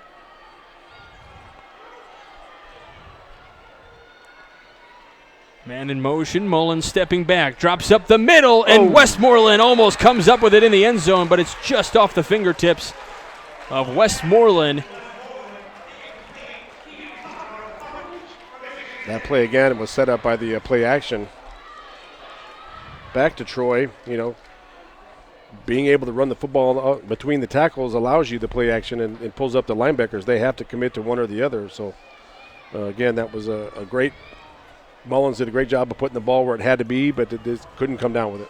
We'll see what happens here in 2nd and 10. Deion Burnett back in the game. He was off for the last play for Michigan City's defense. So 2nd and 10 from the 14. Another man in motion. And we'll have a flag. And I didn't see the initial. Is it going to be offsides on Michigan City? It is, so give them 5 yards. So the ball is on the 9, 2nd and 5. That is a costly mistake. And as you said, City just continuing to shoot themselves in the foot. Yeah, when the Trojan went in motion on the far side of the field, the defense stepped up like he was going to try to time the blitz, and I think he was a little early before the snap of the football. So they need 9 yards. Well, they need 5 yards to get the first down. It's 2nd and 5, but the ball is on the 9-yard line. Mullen seeing the pressure, rolling to his right, throws to the end zone. It is caught. Is it a touchdown, though? I don't see a signal. He's out the back of the end zone. I'd say he is in the back of the end zone, so it'll be a catch, but out of bounds, technically. It looked like it was going to be out of bounds, but I couldn't see if those feet were going to step inside the blue there. So no touchdown. It'll be 3rd and 5. The official did a great job of putting himself in position to see that. He's right under the goalpost where he's supposed to be, and he was right on that call. Actually, from where I was standing, there was a post blocking that official. That's why I didn't see him. Yeah. 95 seconds. Pitching it out left, trying to get to the 4-yard line. Excuse me. They hand it off to Troy. He gets up to the 10. So that's going to be a loss of a yard. Mike, this is it again. This is should be a field goal situation. This is where your special teams play.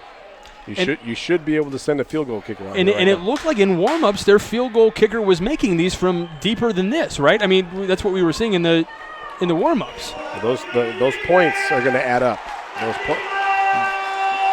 Might be an extra point, or it could be this situation where they can't kick a field goal. So it's 4th and 5, trying to get to the 4-yard line. They're on the 10, so 4th and 6, Mullen to the end zone, and it is a catch for a touchdown.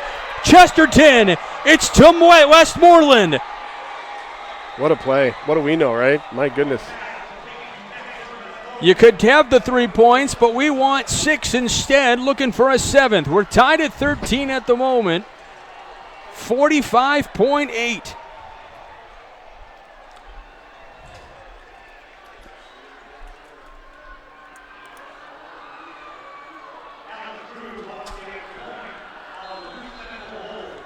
Let's see if the special team can step up and make an extra point.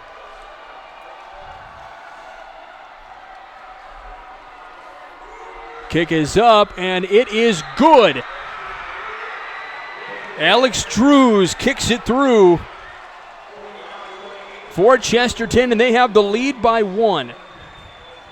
That's a sophomore. Yes. his blood's pumping a little bit. He's feeling it now. All right, we'll step aside. It's a 1-point lead for the Trojans. You're watching Game 9 on the Region Sports Network, the only game in town.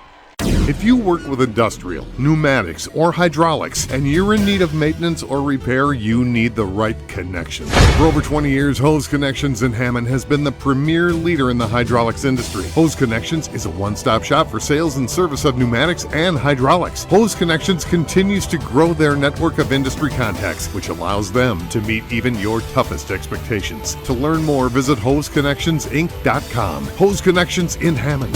Proven under pressure.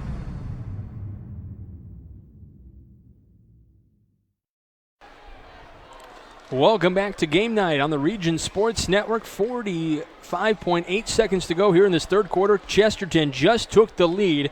A 10-yard touchdown pass from Chris Mullen to Jackson Westmoreland.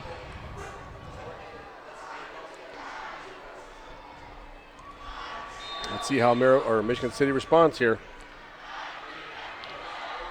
Little pooch kick here. Is Michigan City going to pick this one up? Run ahead up to the 35-yard line. Still going.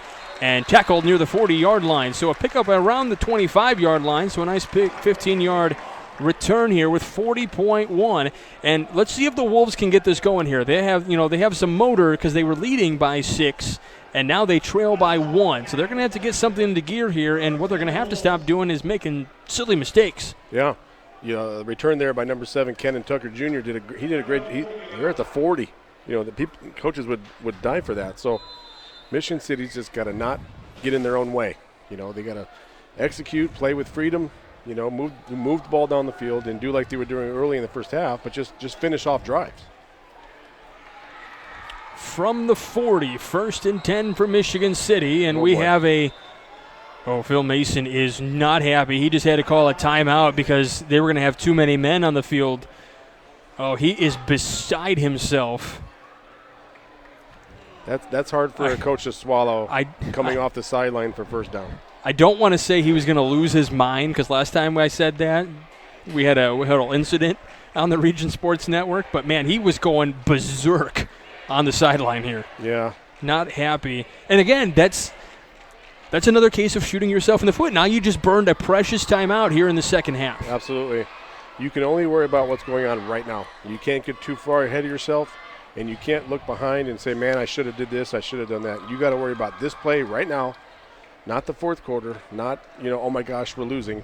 You got to just execute this play and do one at a time. Do this one very well and then do the next one very well. He is still barking mad out there, and I don't blame him. Yeah. If I'm Raytheon Anderson, I'm going to slide to my right a little bit and maybe get away from Coach. Just back off just a little bit. Anderson here on the sideline, so that's not him out there. Yeah, I'm saying, but he's the one that was running off the field. Oh, yeah, that's true. Laurent's going to keep. He gets tripped up by his own player, and the headset comes off of Phil Mason. Literally, again, that's not shooting yourself. That's tripping over your own teammate's foot. I'm telling you, that's get out of your own way. Right now, they're just making things more difficult than they have to be.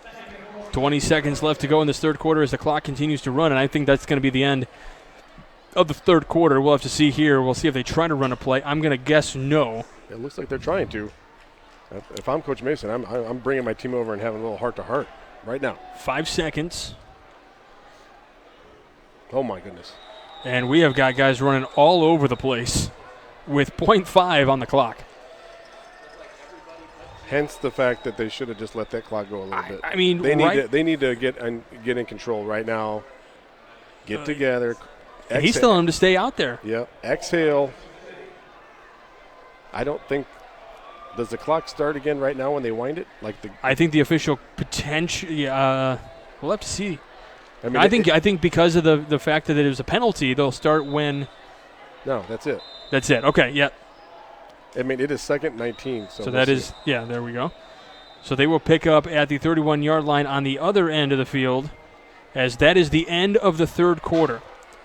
14-13. Chesterton has come roaring back, and they have the lead by 1. One more quarter to go. Don't go anywhere. This one's interesting. You're watching Region Sports Network, the only game in town. Are you a steel hauler? Come work for Area Transportation. You must have a current valid Class A commercial driver's license and at least 1 year of recent verifiable steel hauling experience and at least 2 years of recent verifiable interstate experience operating a commercial motor vehicle. Hi, I'm Amanda, the driver recruiter at Area Transportation, where we pay more because we value our drivers. Call recruiting at 1-855-400-6939. That's 1-855-400-6939.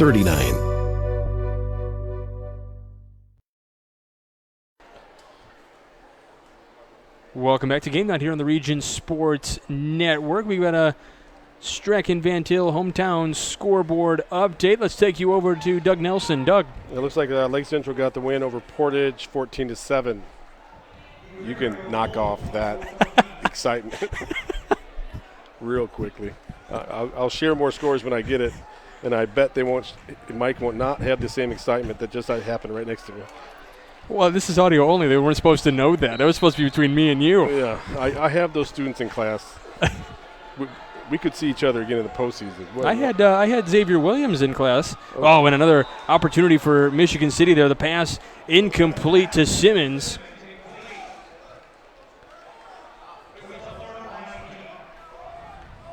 It is 3rd and 20 here. 3rd and 20, so 3rd and a mile here for Michigan City. And it is Tyler Bush to come in at quarterback for City here as we are in the 4th quarter. Tyler Bush is back in. 3 seconds into this 4th quarter. Chesterton leads by a single point. Bush stepping up. He's going to run. He's going to throw, and it's going to be incomplete. The target was number 44. That's the tight end, William Buskirk. That was the last-ditch effort. Well, not the last-ditch effort yet. It's going to be 4th down here. 4th and 19 officially. That throw was almost right on the money. It wasn't a bad throw, just maybe a little bit too hard and fast for Berkshire. Buskirk. I can't imagine Buskirk was the first option in that play on 3rd and 20 to your tight end, but because that's the first time we've called his name tonight. We'll see if are they going to punt or they can't get their guys out there in time as we're seeing a minor implosion at the moment here by the Wolves. Yeah, Mason continuing to go absolutely berserk on that sideline as Davion Anderson had to run out there to get the amount complete here. It's 4th down and 19 at the moment. And we did have we have a penalty there? I was looking down for a second. They are going to move the ball back, so now it's on the 20. It's 4th down and 24. They do have a score. Knox over Highland 20-14. This is Streck and Van Til hometown scoreboard update. Yeah, we are going to see a punt here. It's Elijah Robinson. This one. Is that blocked? It was blocked, and it goes out of bounds. And the student section over there for Chesterton is absolutely roaring for Chesterton. All right, here's some. I'll let you read those. You can read those. All right. Streck and Van Til hometown scoreboard update for you. So you got Valparaiso over LaPorte, 56-26. You've got New Prairie over Lowell, 24-14. Maryville beat Crown Point, 50-13, and Culver Military beat Hanover Central, 35-34. So Valparaiso got the win. What was it? 56-26. 56-26 over LaPorte, and that's who Michigan City has next week over in Valparaiso. And if they're playing like this next week, this is going to get ugly in a hurry against a very good Valpo team. Yeah, it does not get any easier for either team here moving on forward next few weeks. Mullen steps up, had pressure behind him, flipping it over for a catch. It's going to be caught at the 1 yard line. The catch is made. That was Bryce Toma who got the first touchdown of the game. The ball officially going to be marked on the 2 yard line, but what a pass as it was just kind of hung up in the air like a rainbow. Chesterton's doing a really good job of smelling blood in the water right here. Yeah, absolutely. They're taking full advantage of the Michigan City miscues, and they just have to convert here and finish the job. Final score last year, Chesterton got the win 21-13. The flip to Troy, and it's in for a Chesterton touchdown, his second of the evening. A 2-yard flip to Ethan Troy from Chris Mullen, and it stands 20-13 right now. Well, we're going to see how Michigan City responds. A good team can respond right here. They have to get together. They have seniors and their leaders. They have to pick it up. And again, just put one drive. They're down one possession. This isn't. They're not out of this ball game. No, it's not astronomical. It's one possession. They have to handle the football, execute, and convert. Although it feels like the other way. It feels like a dominant lead right now for Chesterton, but that's not the case. It does, and boy, how good, again, I know I've said it before, how good is Chesterton's defense playing? Yes. They're confusing Michigan City. They're just... And we're going to have a timeout taken by Chesterton before the PAT. We'll step aside. You're watching Game Night on the Region Sports Network, the only game in town. At Toyota of Maryville, we take pride in being a one-stop shop for anything Toyota related.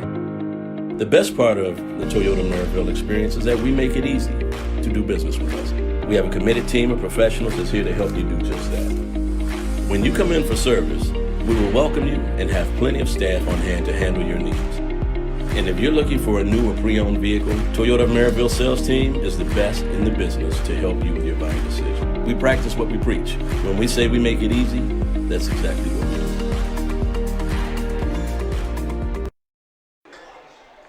Welcome back to Game Night here on the Region Sports Network. 11-16, and are we going to see a kick or a two-point conversion play? They're going for two. I see Mullen out there, so yeah, we might see a two-point conversion play here. We'll see what happens. The give, off to the right, trying to run for the end zone, gets stopped inside the 5.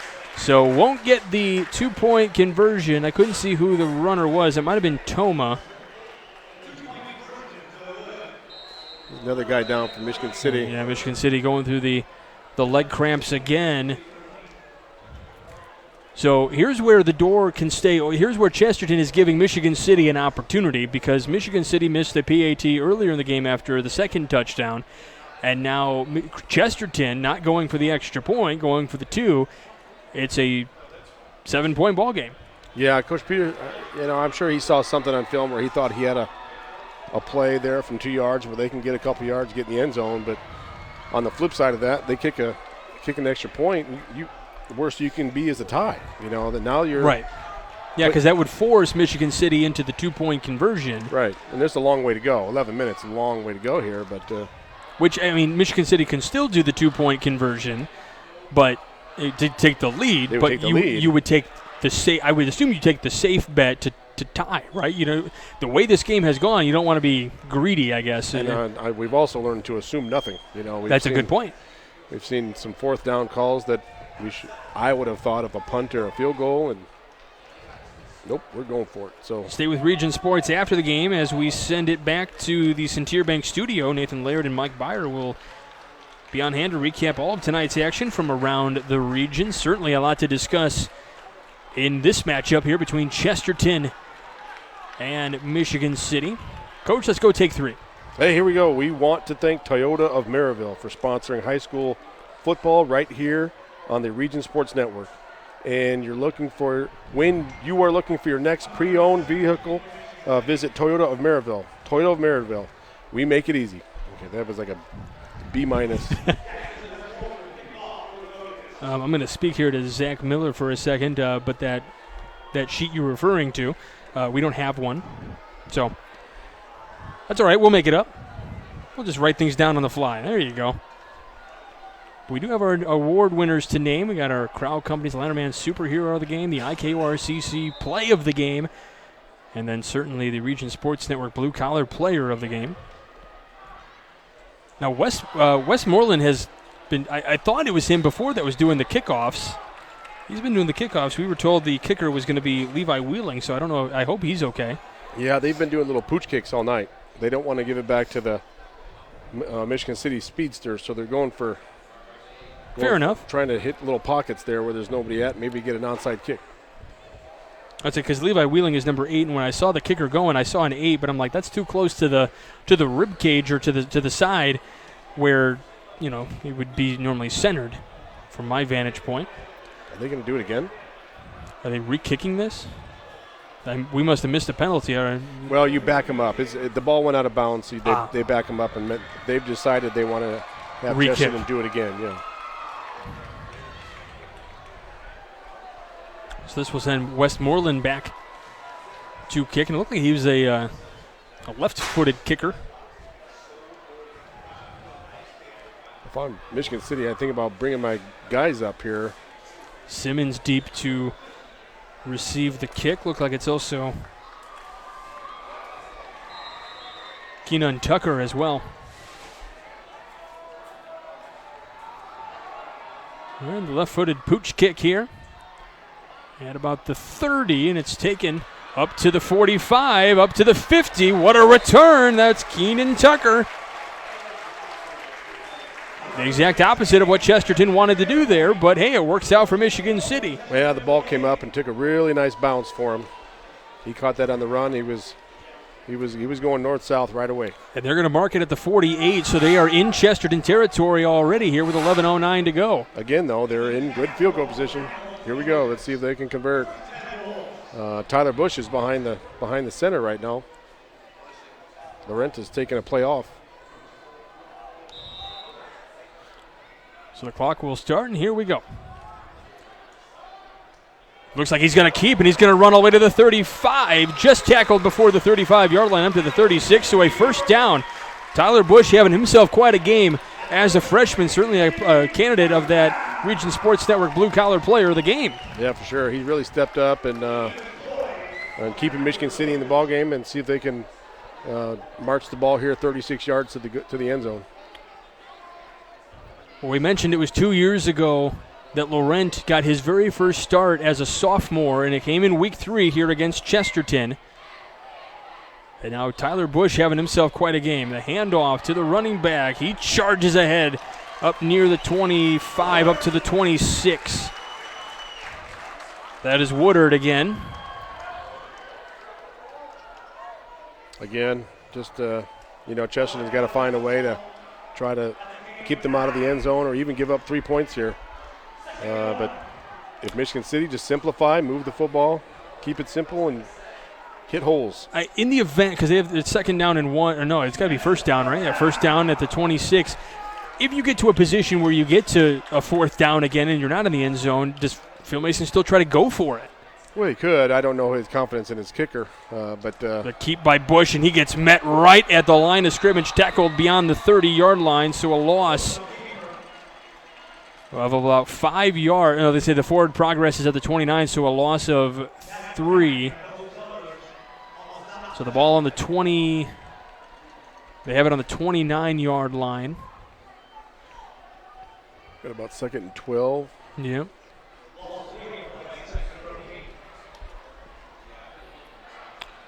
Clock continues to run. 9:40 left to go.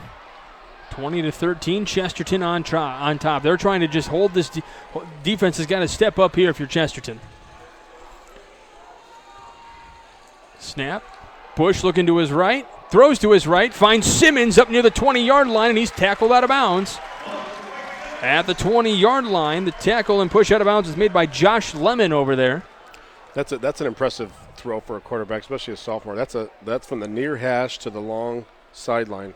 That's a long throw. It was. And that was on the button, so that's an impressive throw for a sophomore. So they're up to the 20-yard line, to 21-yard line, excuse me. So they're trying to get to at the 16 they're trying to get to. It looks like it's in between the 16 and 17. Yeah, about 16 and a half. So we're about third and 5? And the keep by Bush. He charges ahead inside the 20, up to the 19. So here's that fourth down situation we were talking about, Coach. And if you're Phil Mason, do you go for it to get the fourth down, or do you go for the field goal? You got to feel like you're in field goal range, I would think, right? That's a pretty long field goal for a high school kid. I mean, that's 36 yards, and he's got confidence in his guys. He's got some weapons. Some of them are on the sideline right now, but Bush is doing a good job marching the boys down the field. But Chesterton's really been stepping up in this situation. So it's 4th down and 3 on the 19-yard line. Big moment for Michigan City. Bush to his left, throws, and it's airmailed. No flags on the play. Simmons wanted one. He doesn't get one, and it's another turnover for Michigan City. I'm not going to lie. I applaud that effort, though, because you have to go for it. If 36 yards is too long for a high school field goal kicker, you got to go for it, right? Well, you have to, but, again, you wonder if something's wrong with Laurent. You wonder if something's wrong with Raytheon Anderson. You got some guys. You got some. Yeah, your biggest offensive weapons are on the sideline. Yeah, and I know Bush got him down the field, but Chesterton really tightens up in the red zone. It's been a long time since Michigan City scored. They've been stuck on 13 a long time. With 7 seconds left to go in that first half is the last time they scored. 8:02. Chesterton takes over, and now you're going to run the ball, right? Or try to get maybe one more touchdown to feel safe. And Mullen trying to get away from it, but he can as he gets wrapped up. I don't think Chesterton's able to run the football to run out the clock. I think that it's going to be maybe short. They got to continue to hit that slant pattern and just in between plays burn the clock, but be in no hurry. But I don't know if they're going to be able to run between tackles and kill the clock.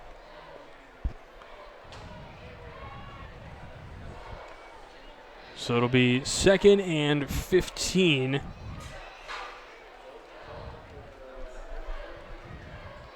James Fleming is one of those guys there on the tackle. Trying to run it here off to the right side. This is Troy up to the 20-yard line. Gets stuffed at the 23. So he's going to run. He ran a little bit. There's a flag on the play. I think number 8 on Chesterton kind of reached up and tripped a kid.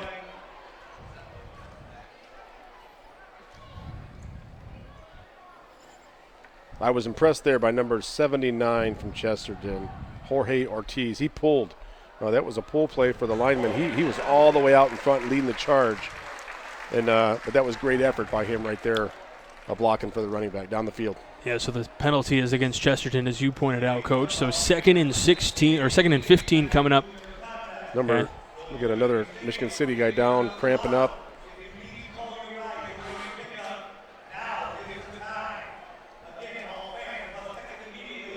It is Elijah Robinson that is down at the 28-yard line. I know we've been talking about how it's cooler, but it's cooler relatively compared to what it was a week ago and 2 weeks ago. Yes. It's still a little warm and humid for football guys. It's still, you have to hydrate all week in order to prepare for tonight's ball game. Our Economy Electric Heating and Cooling temperature update. I have a very cool 68 degrees. It was 68 when we first started the game. It's still 68 degrees. Yeah. That could just be my watch not updating, though. Well, I believe it still is, but it's still, preparation. It's very comfortable. Yeah. It's not, but I can see the humidity probably still, is still an issue. And, these guys trying to hydrate and keep the water going when they're, this defense has been working out here. Yeah. And we're hoping it's just a cramp. We're not doctors in any way, shape, or form, but we hope the young man will be okay. You don't do medical stuff on the side? No. No? No. Maybe in another life. Not yet. Oddly enough, we are currently doing our side job. Mm-hmm. One of them. One of That's them. true, yes. Actually, you and I are almost like twins. We broadcast, we coach. Yeah. Hard to believe they can't even tell us apart. No, just the hair. Mullen stepping up near the end zone, stepping up for Westmoreland. Can he catch it? It is intercepted! Intercepted for Michigan City. Keenan Tucker makes the interception for Michigan City. Boy, did they need that. Yep, someone needed to step up and make a big play for Michigan City. Maybe that'll get the sideline going. It's been a little flat here in the crowd. Been a little confusion on the sideline. For Michigan City's sake, hopefully they can move the football here and get something out and have a little pep in their step. We talked about field position last time these guys came up at the 35-yard line now. I mean, you're talking about golden territory. Still Bush. It's a different formation right here. But Anderson is back in off to his right. Hart in motion. Hart gets the ball at the 40. He moves forward up to the 30. And it's a run, and they're going to mark him down at the 32. So it's a run of 3 yards. That was a good job by Chesterton. Number 53, Matt McCracken. He turned it back inside. He did not let him get outside there to the sideline. He did a great job of turning that back to his pursuers that were coming up behind him. So 2nd and 7 on the 28-yard line.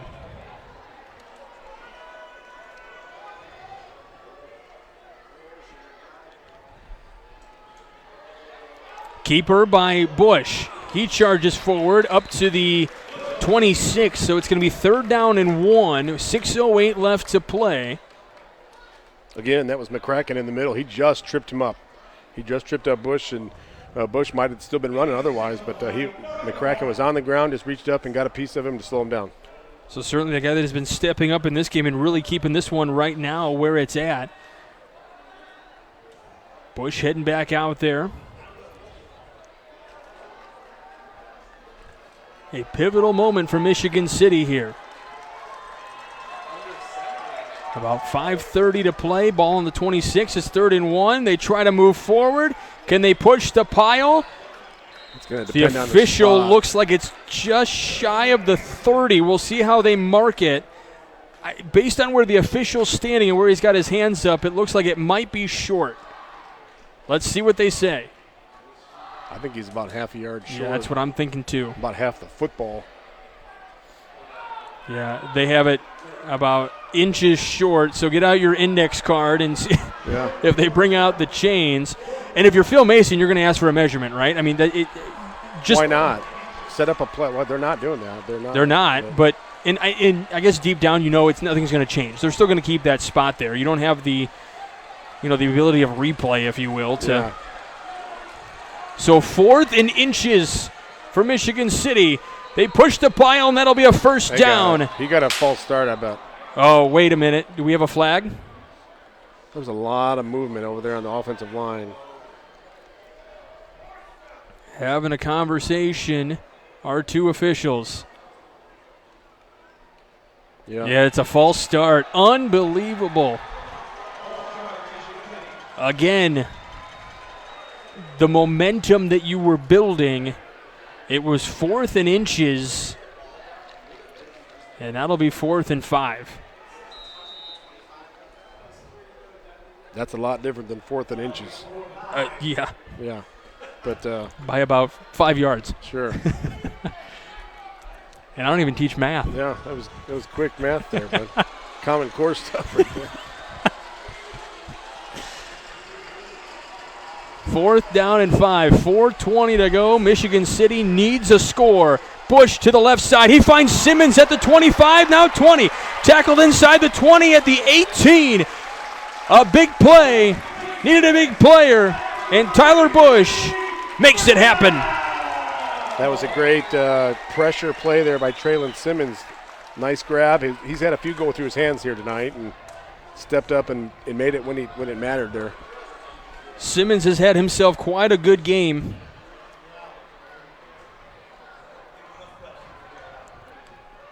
First and 10 from the 19 from Michigan City. Bush has the football, looking to his right.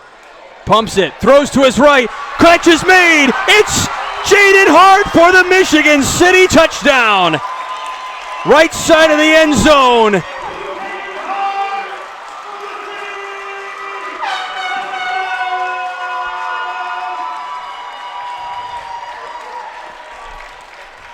Do you go for two? That's the question. You're the analyst. I thought I was supposed to be asking you. Oh, my goodness. When Michigan City seemed like this game, it felt like 56 to 13, and they are back in this. And it looks like they're going to kick the extra point. Oh, boy. Andrew Alekshuk on to kick the extra point. The snap, the kick, it is up, and it is good. That's how a winning team should respond. They came back and got down the field with a couple of big plays by Bush, the backup quarterback we're talking about right now. Tyler Bush, the backup quarterback, making the plays happen. It is all knotted up at 20. We got 3:44 left. We're going to step aside as we get ready for this one. You're watching Game Night of the Region Sports Network, the only game in town. The news says Gen Z is struggling. I've got news for them. I wait tables, but last week I built a field hospital. I put out a forest fire. I stopped 1,000 attackers. And a natural disaster. I've saved lives. And led a team on patrol. I serve. Well, I go to school full-time. While I work full-time. The greater the challenge, the stronger we become.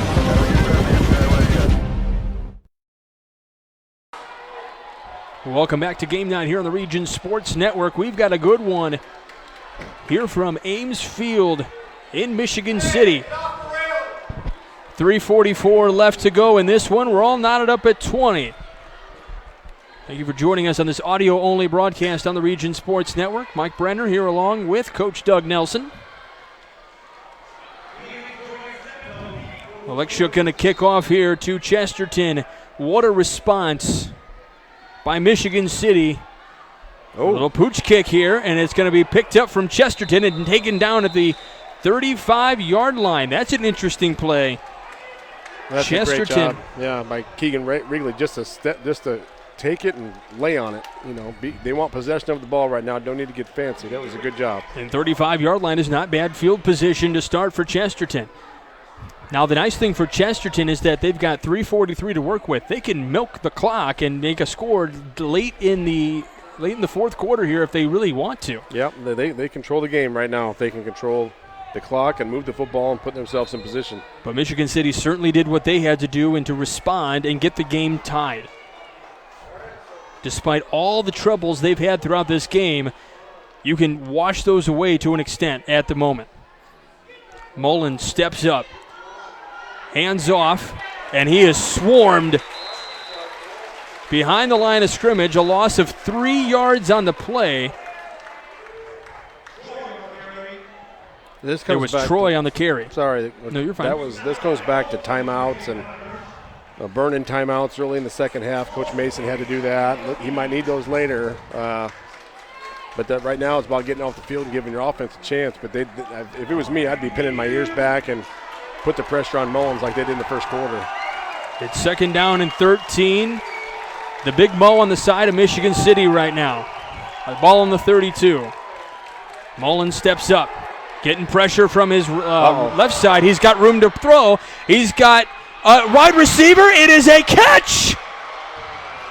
Toma up to the 39-yard line. What a play.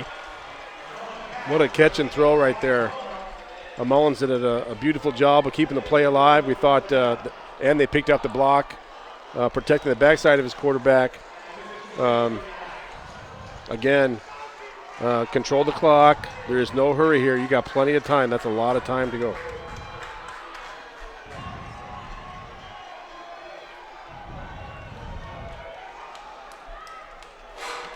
2:41, 1st and 10 from the 39-yard line in Michigan City territory. Pressure coming, steps up, throws to his right, looking deep for Toma. We have a flag on the field. That was a lot of hand contact both ways. Wonder which way they'll call it. Jeremiah Newson, potentially the guilty party. If not, it's going to be Toma.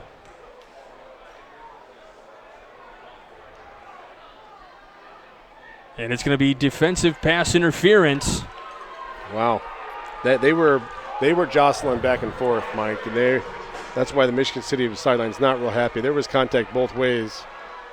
Now, was it 18 that had the it looked like it was 18 that had that contact, correct? Yeah, originally. So right. that is Jeremiah Newson, 2:30 left to go. That is a huge play because that puts the ball at the 24-yard line. Yep. 24-yard line, 1st and 10 for Chesterton.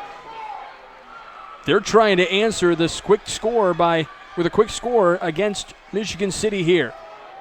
The handoff met immediately at the 25-yard line.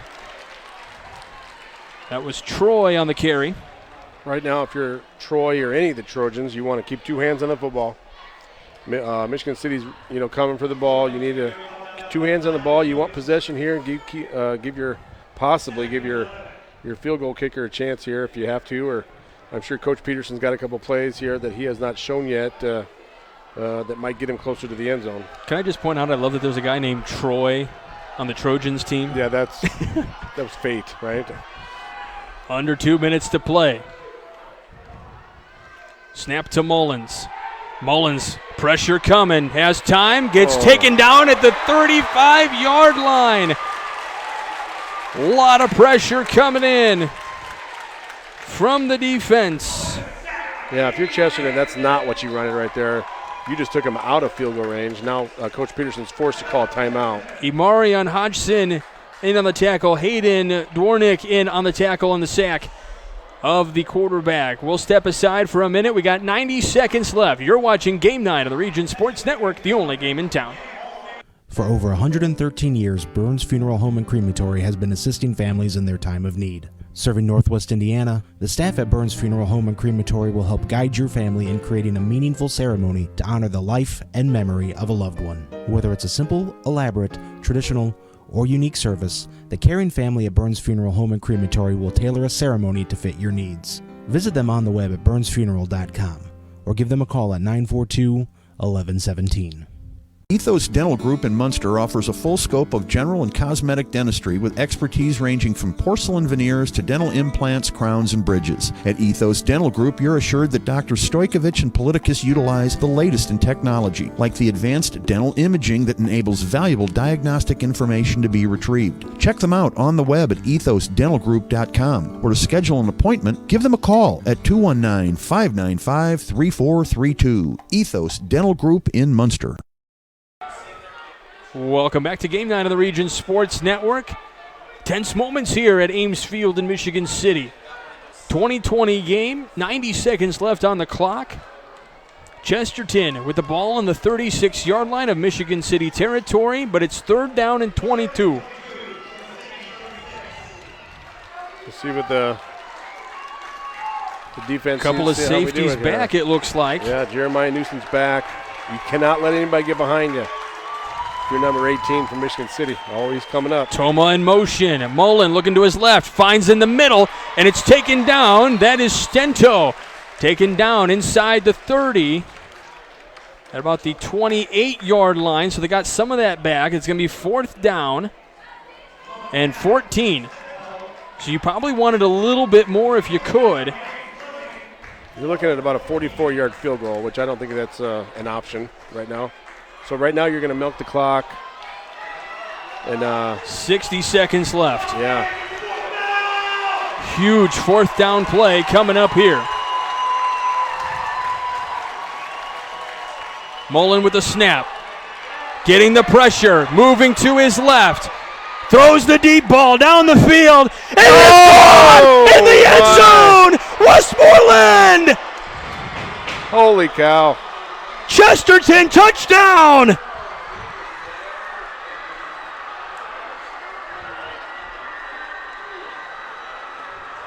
.1 seconds remain. Well, that's why Coach Peterson called him a dude. He just kept that alive like Aaron Rodgers. He was unbelievable right there. And took a beating after he threw it. We know he can move to his left. Peterson said he's a dude. What a play. Chris Mullen to Jackson Westmoreland. On 4th down. On 4th and 14.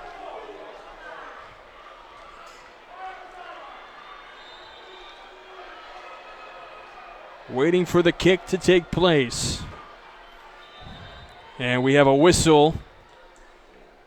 And for Chesterton, the kicker, Alex Drews. And they're going to talk to... Are they saying that he can't be the holder? This is Stento. Are they saying Stento can't be the holder? Because now somebody else running out here. I can't see that number. Who else is running out here to be the holder? I don't know. There had to be a reason why he had to come off the field. Maybe his helmet came off. Maybe. Could have been, yeah. You never know. Who's out there now? That is Sebastian Boswell, the backup quarterback here for Chesterton. Again, Drews on to kick.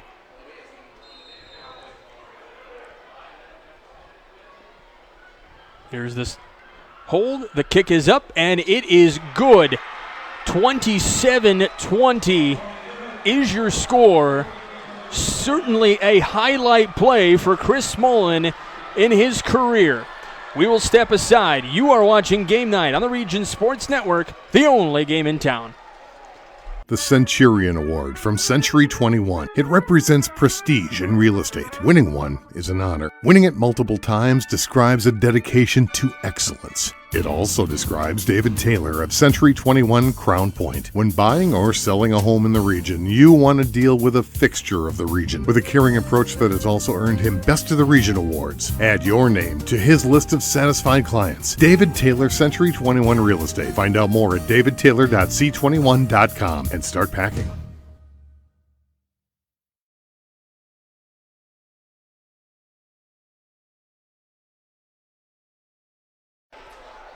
Welcome back to Game Night on the Region Sports Network. Mike Brenner, Doug Nelson, we are trying to catch our breaths. We're trying to believe what we just saw. Chris Mullen making an unbelievable play as he was facing all sorts of pressure. He rolled to the right, felt pressure there, then rolled to the left, felt pressure there, threw it to the right side of the end zone, and found Jackson Westmoreland, the senior, for the 28-yard touchdown. A thing of beauty. It's one of the prettiest plays you'll see all year right there. Here's the pooch kick, and it's going to be taken by Michigan City here inside the 20-yard line, running laterally at the 25, and he's going to get tackled. Well, no, he's going to escape the tackle. They miss tackles again. There's a flag on the play. He's going to move up to the 35-yard line. 40 seconds remain, and the clock stops with 39.3. Hopefully, and we'll have to see what the flag is on the play. We got a problem on and the we got a little, sideline. we got some skirmish going on, some extracurriculars going on the Chesterton side with some Michigan City players. And I haven't seen any signal as to what the flag is yet. Probably going to assume some kind of block in the back or something.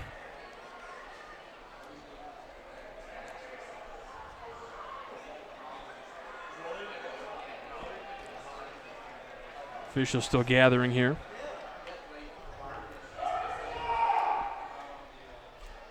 We got holding on the return team. So 39.3. Does Michigan City have an amazing comeback in them?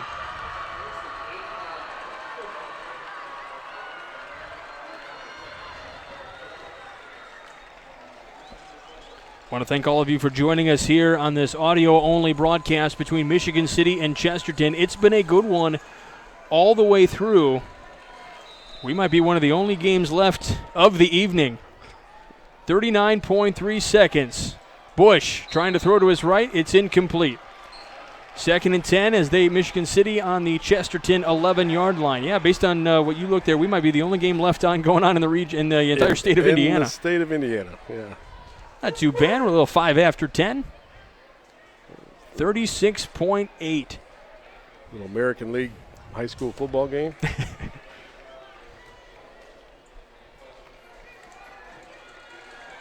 For those of you just tuning in, this was a 2020 ball game with 40-something seconds left. Chris Mullen just threw an unbelievable 28-yard pass as Bush steps up. He's looking for a man. He's got all day in the pocket. 30 seconds go. He's looking to his left. He's running to his left. He just throws one up in the air, and it's going to be dropped out of bounds, even if it was caught by Westmoreland out here near the midfield. It would have been out of bounds anyway. But Chris Mullen on 4th and 14 made one of the most amazing plays you will see by a quarterback or anybody in high school football, in my opinion. Yeah, I mean, that was at something. Any level. And Nathan Laird has told us we are confirmed. We are the only game being played around the state of Indiana, so welcome in.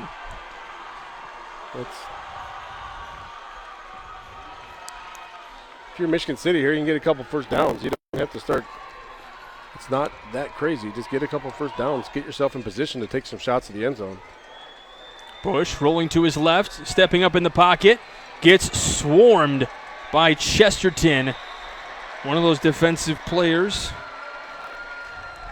Number 37, that's Devin Sane. And 13.2, and Chesterton really starting to feel this one here. We have a Strachan Van Til hometown scoreboard update. Let's take you over to about 2 inches to my right, Doug Nelson. Well, looks like we have a final. Whiting 35, Bishop Knowles 7, Hammond Central 33, South Bend Clay 0, and Hobart 49, and Griffith 13. Well, this one was everything we thought it would be. Yeah. Maybe not the way we thought it would be. No, we thought it would be a close ball game. Sure. Exciting ball game. And you called this in the third quarter. You thought there was going to be some big plays, and boy, has there. Yeah. 13.2. Michigan City trails by 7. It's 4th and 10 on the 11-yard line.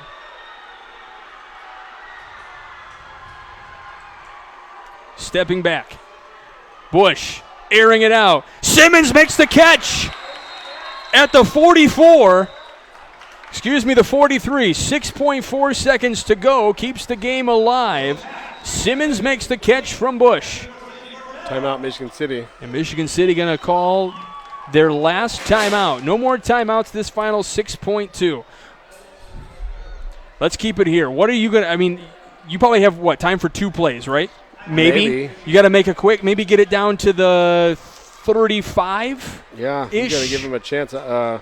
It looks like Bush has got a decent arm, but I don't think he's got a 50, 60-yard arm. By the time he drops back in the pocket, he's going to be 60, 70 yards back. So he's got to cut it in half here, maybe a little bit. And yeah, he's definitely not going to the end zone on this one. He's got to cut it, because you got to think, how far can he throw? And that's where, and that was a pretty impressive throw there from the 11-yard line, and even technically you're farther back than that to get him up to the 43-yard line. So do you want to get up to around the 35, 30 if you can? Yeah. It's got to be a quick throw. How fast can your receiver get there? So you might be looking more like the 40-yard line. Yeah, and if you're Chesterton, you want to keep him in bounds.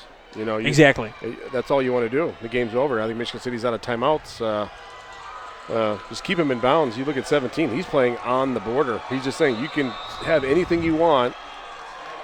He's just feeding him back to his safety. Evan Dickinson. Here's last play of the game. Deep down the field. Simmons not going to make the catch. Westmoreland intercepts, and he's going to run it back. Time expires. What a great win for Chesterton.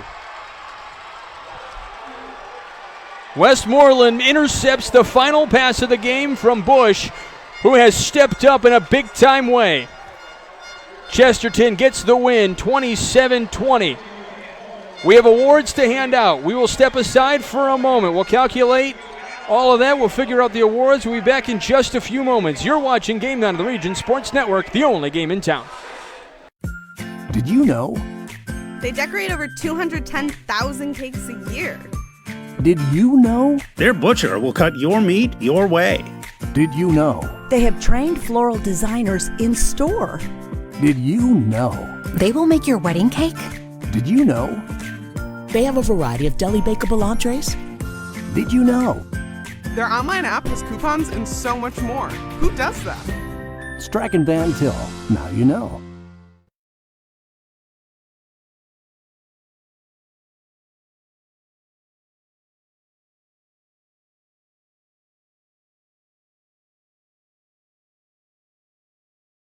Hi, I'm Crowell Company's Lantern Man. I'll cover your motorcycle. I'll be with you on the water. I'll be with you on the snow. I'll cover your insurance needs wherever you go. I'll be at Crowell Agency from 9 a.m. to 9 p.m. As Crowell Company's Lantern Man, I'm your insurance superhero. Crowell Companies, the insurance professionals in Highland, Maryville, and Michigan City. From schools to stadiums, hospitals, and bridges, everywhere you look, union carpenters are building Indiana.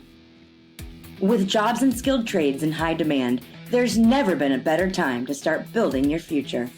As an apprentice, you'll earn a debt-free college degree, earn while you learn, and receive great benefits like health care and retirement.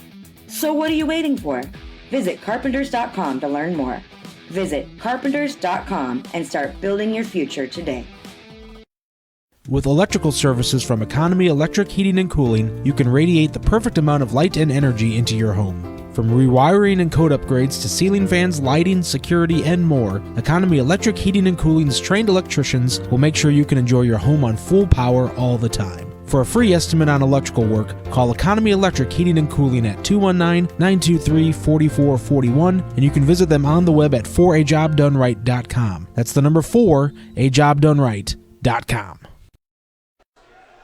Welcome back to Game Night here on the Region Sports Network. A fantastic ball game here from Ames Field in Michigan City. Chesterton gets the win 27-20 over Michigan City, improves to 3-0 on the year. Michigan City drops to 2-1 and 0-1 in the DAC. Chesterton 1-0 in the DAC in a very loaded Duneland Conference. There's so much we could break down with this game, but it's already pretty late in the night, so let's just go ahead and jump to our award winners.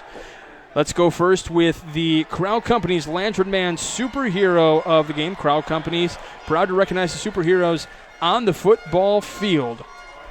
I'm going to go, we decided we're going to go co-winners tonight. You have to go with number 7, Chesterton quarterback Chris Mullen, 6'4", 200 pounds. What a remarkable game. Yeah, he's a senior, and Coach Peterson said it. He's a dude in many ways. And then our other one was number 81 from Chesterton, Jackson Westmoreland, 6'2", 180. He made big catches all night. He made a catch on the sticks here for a big first down, and, of course, he made the touchdown within the last minute to win the game. And both of them just are we mentioned it, that those guys are seniors, and you can see that they've put a lot of reps in together, and that's why they've had a great night tonight, and they plan on having a good year this year.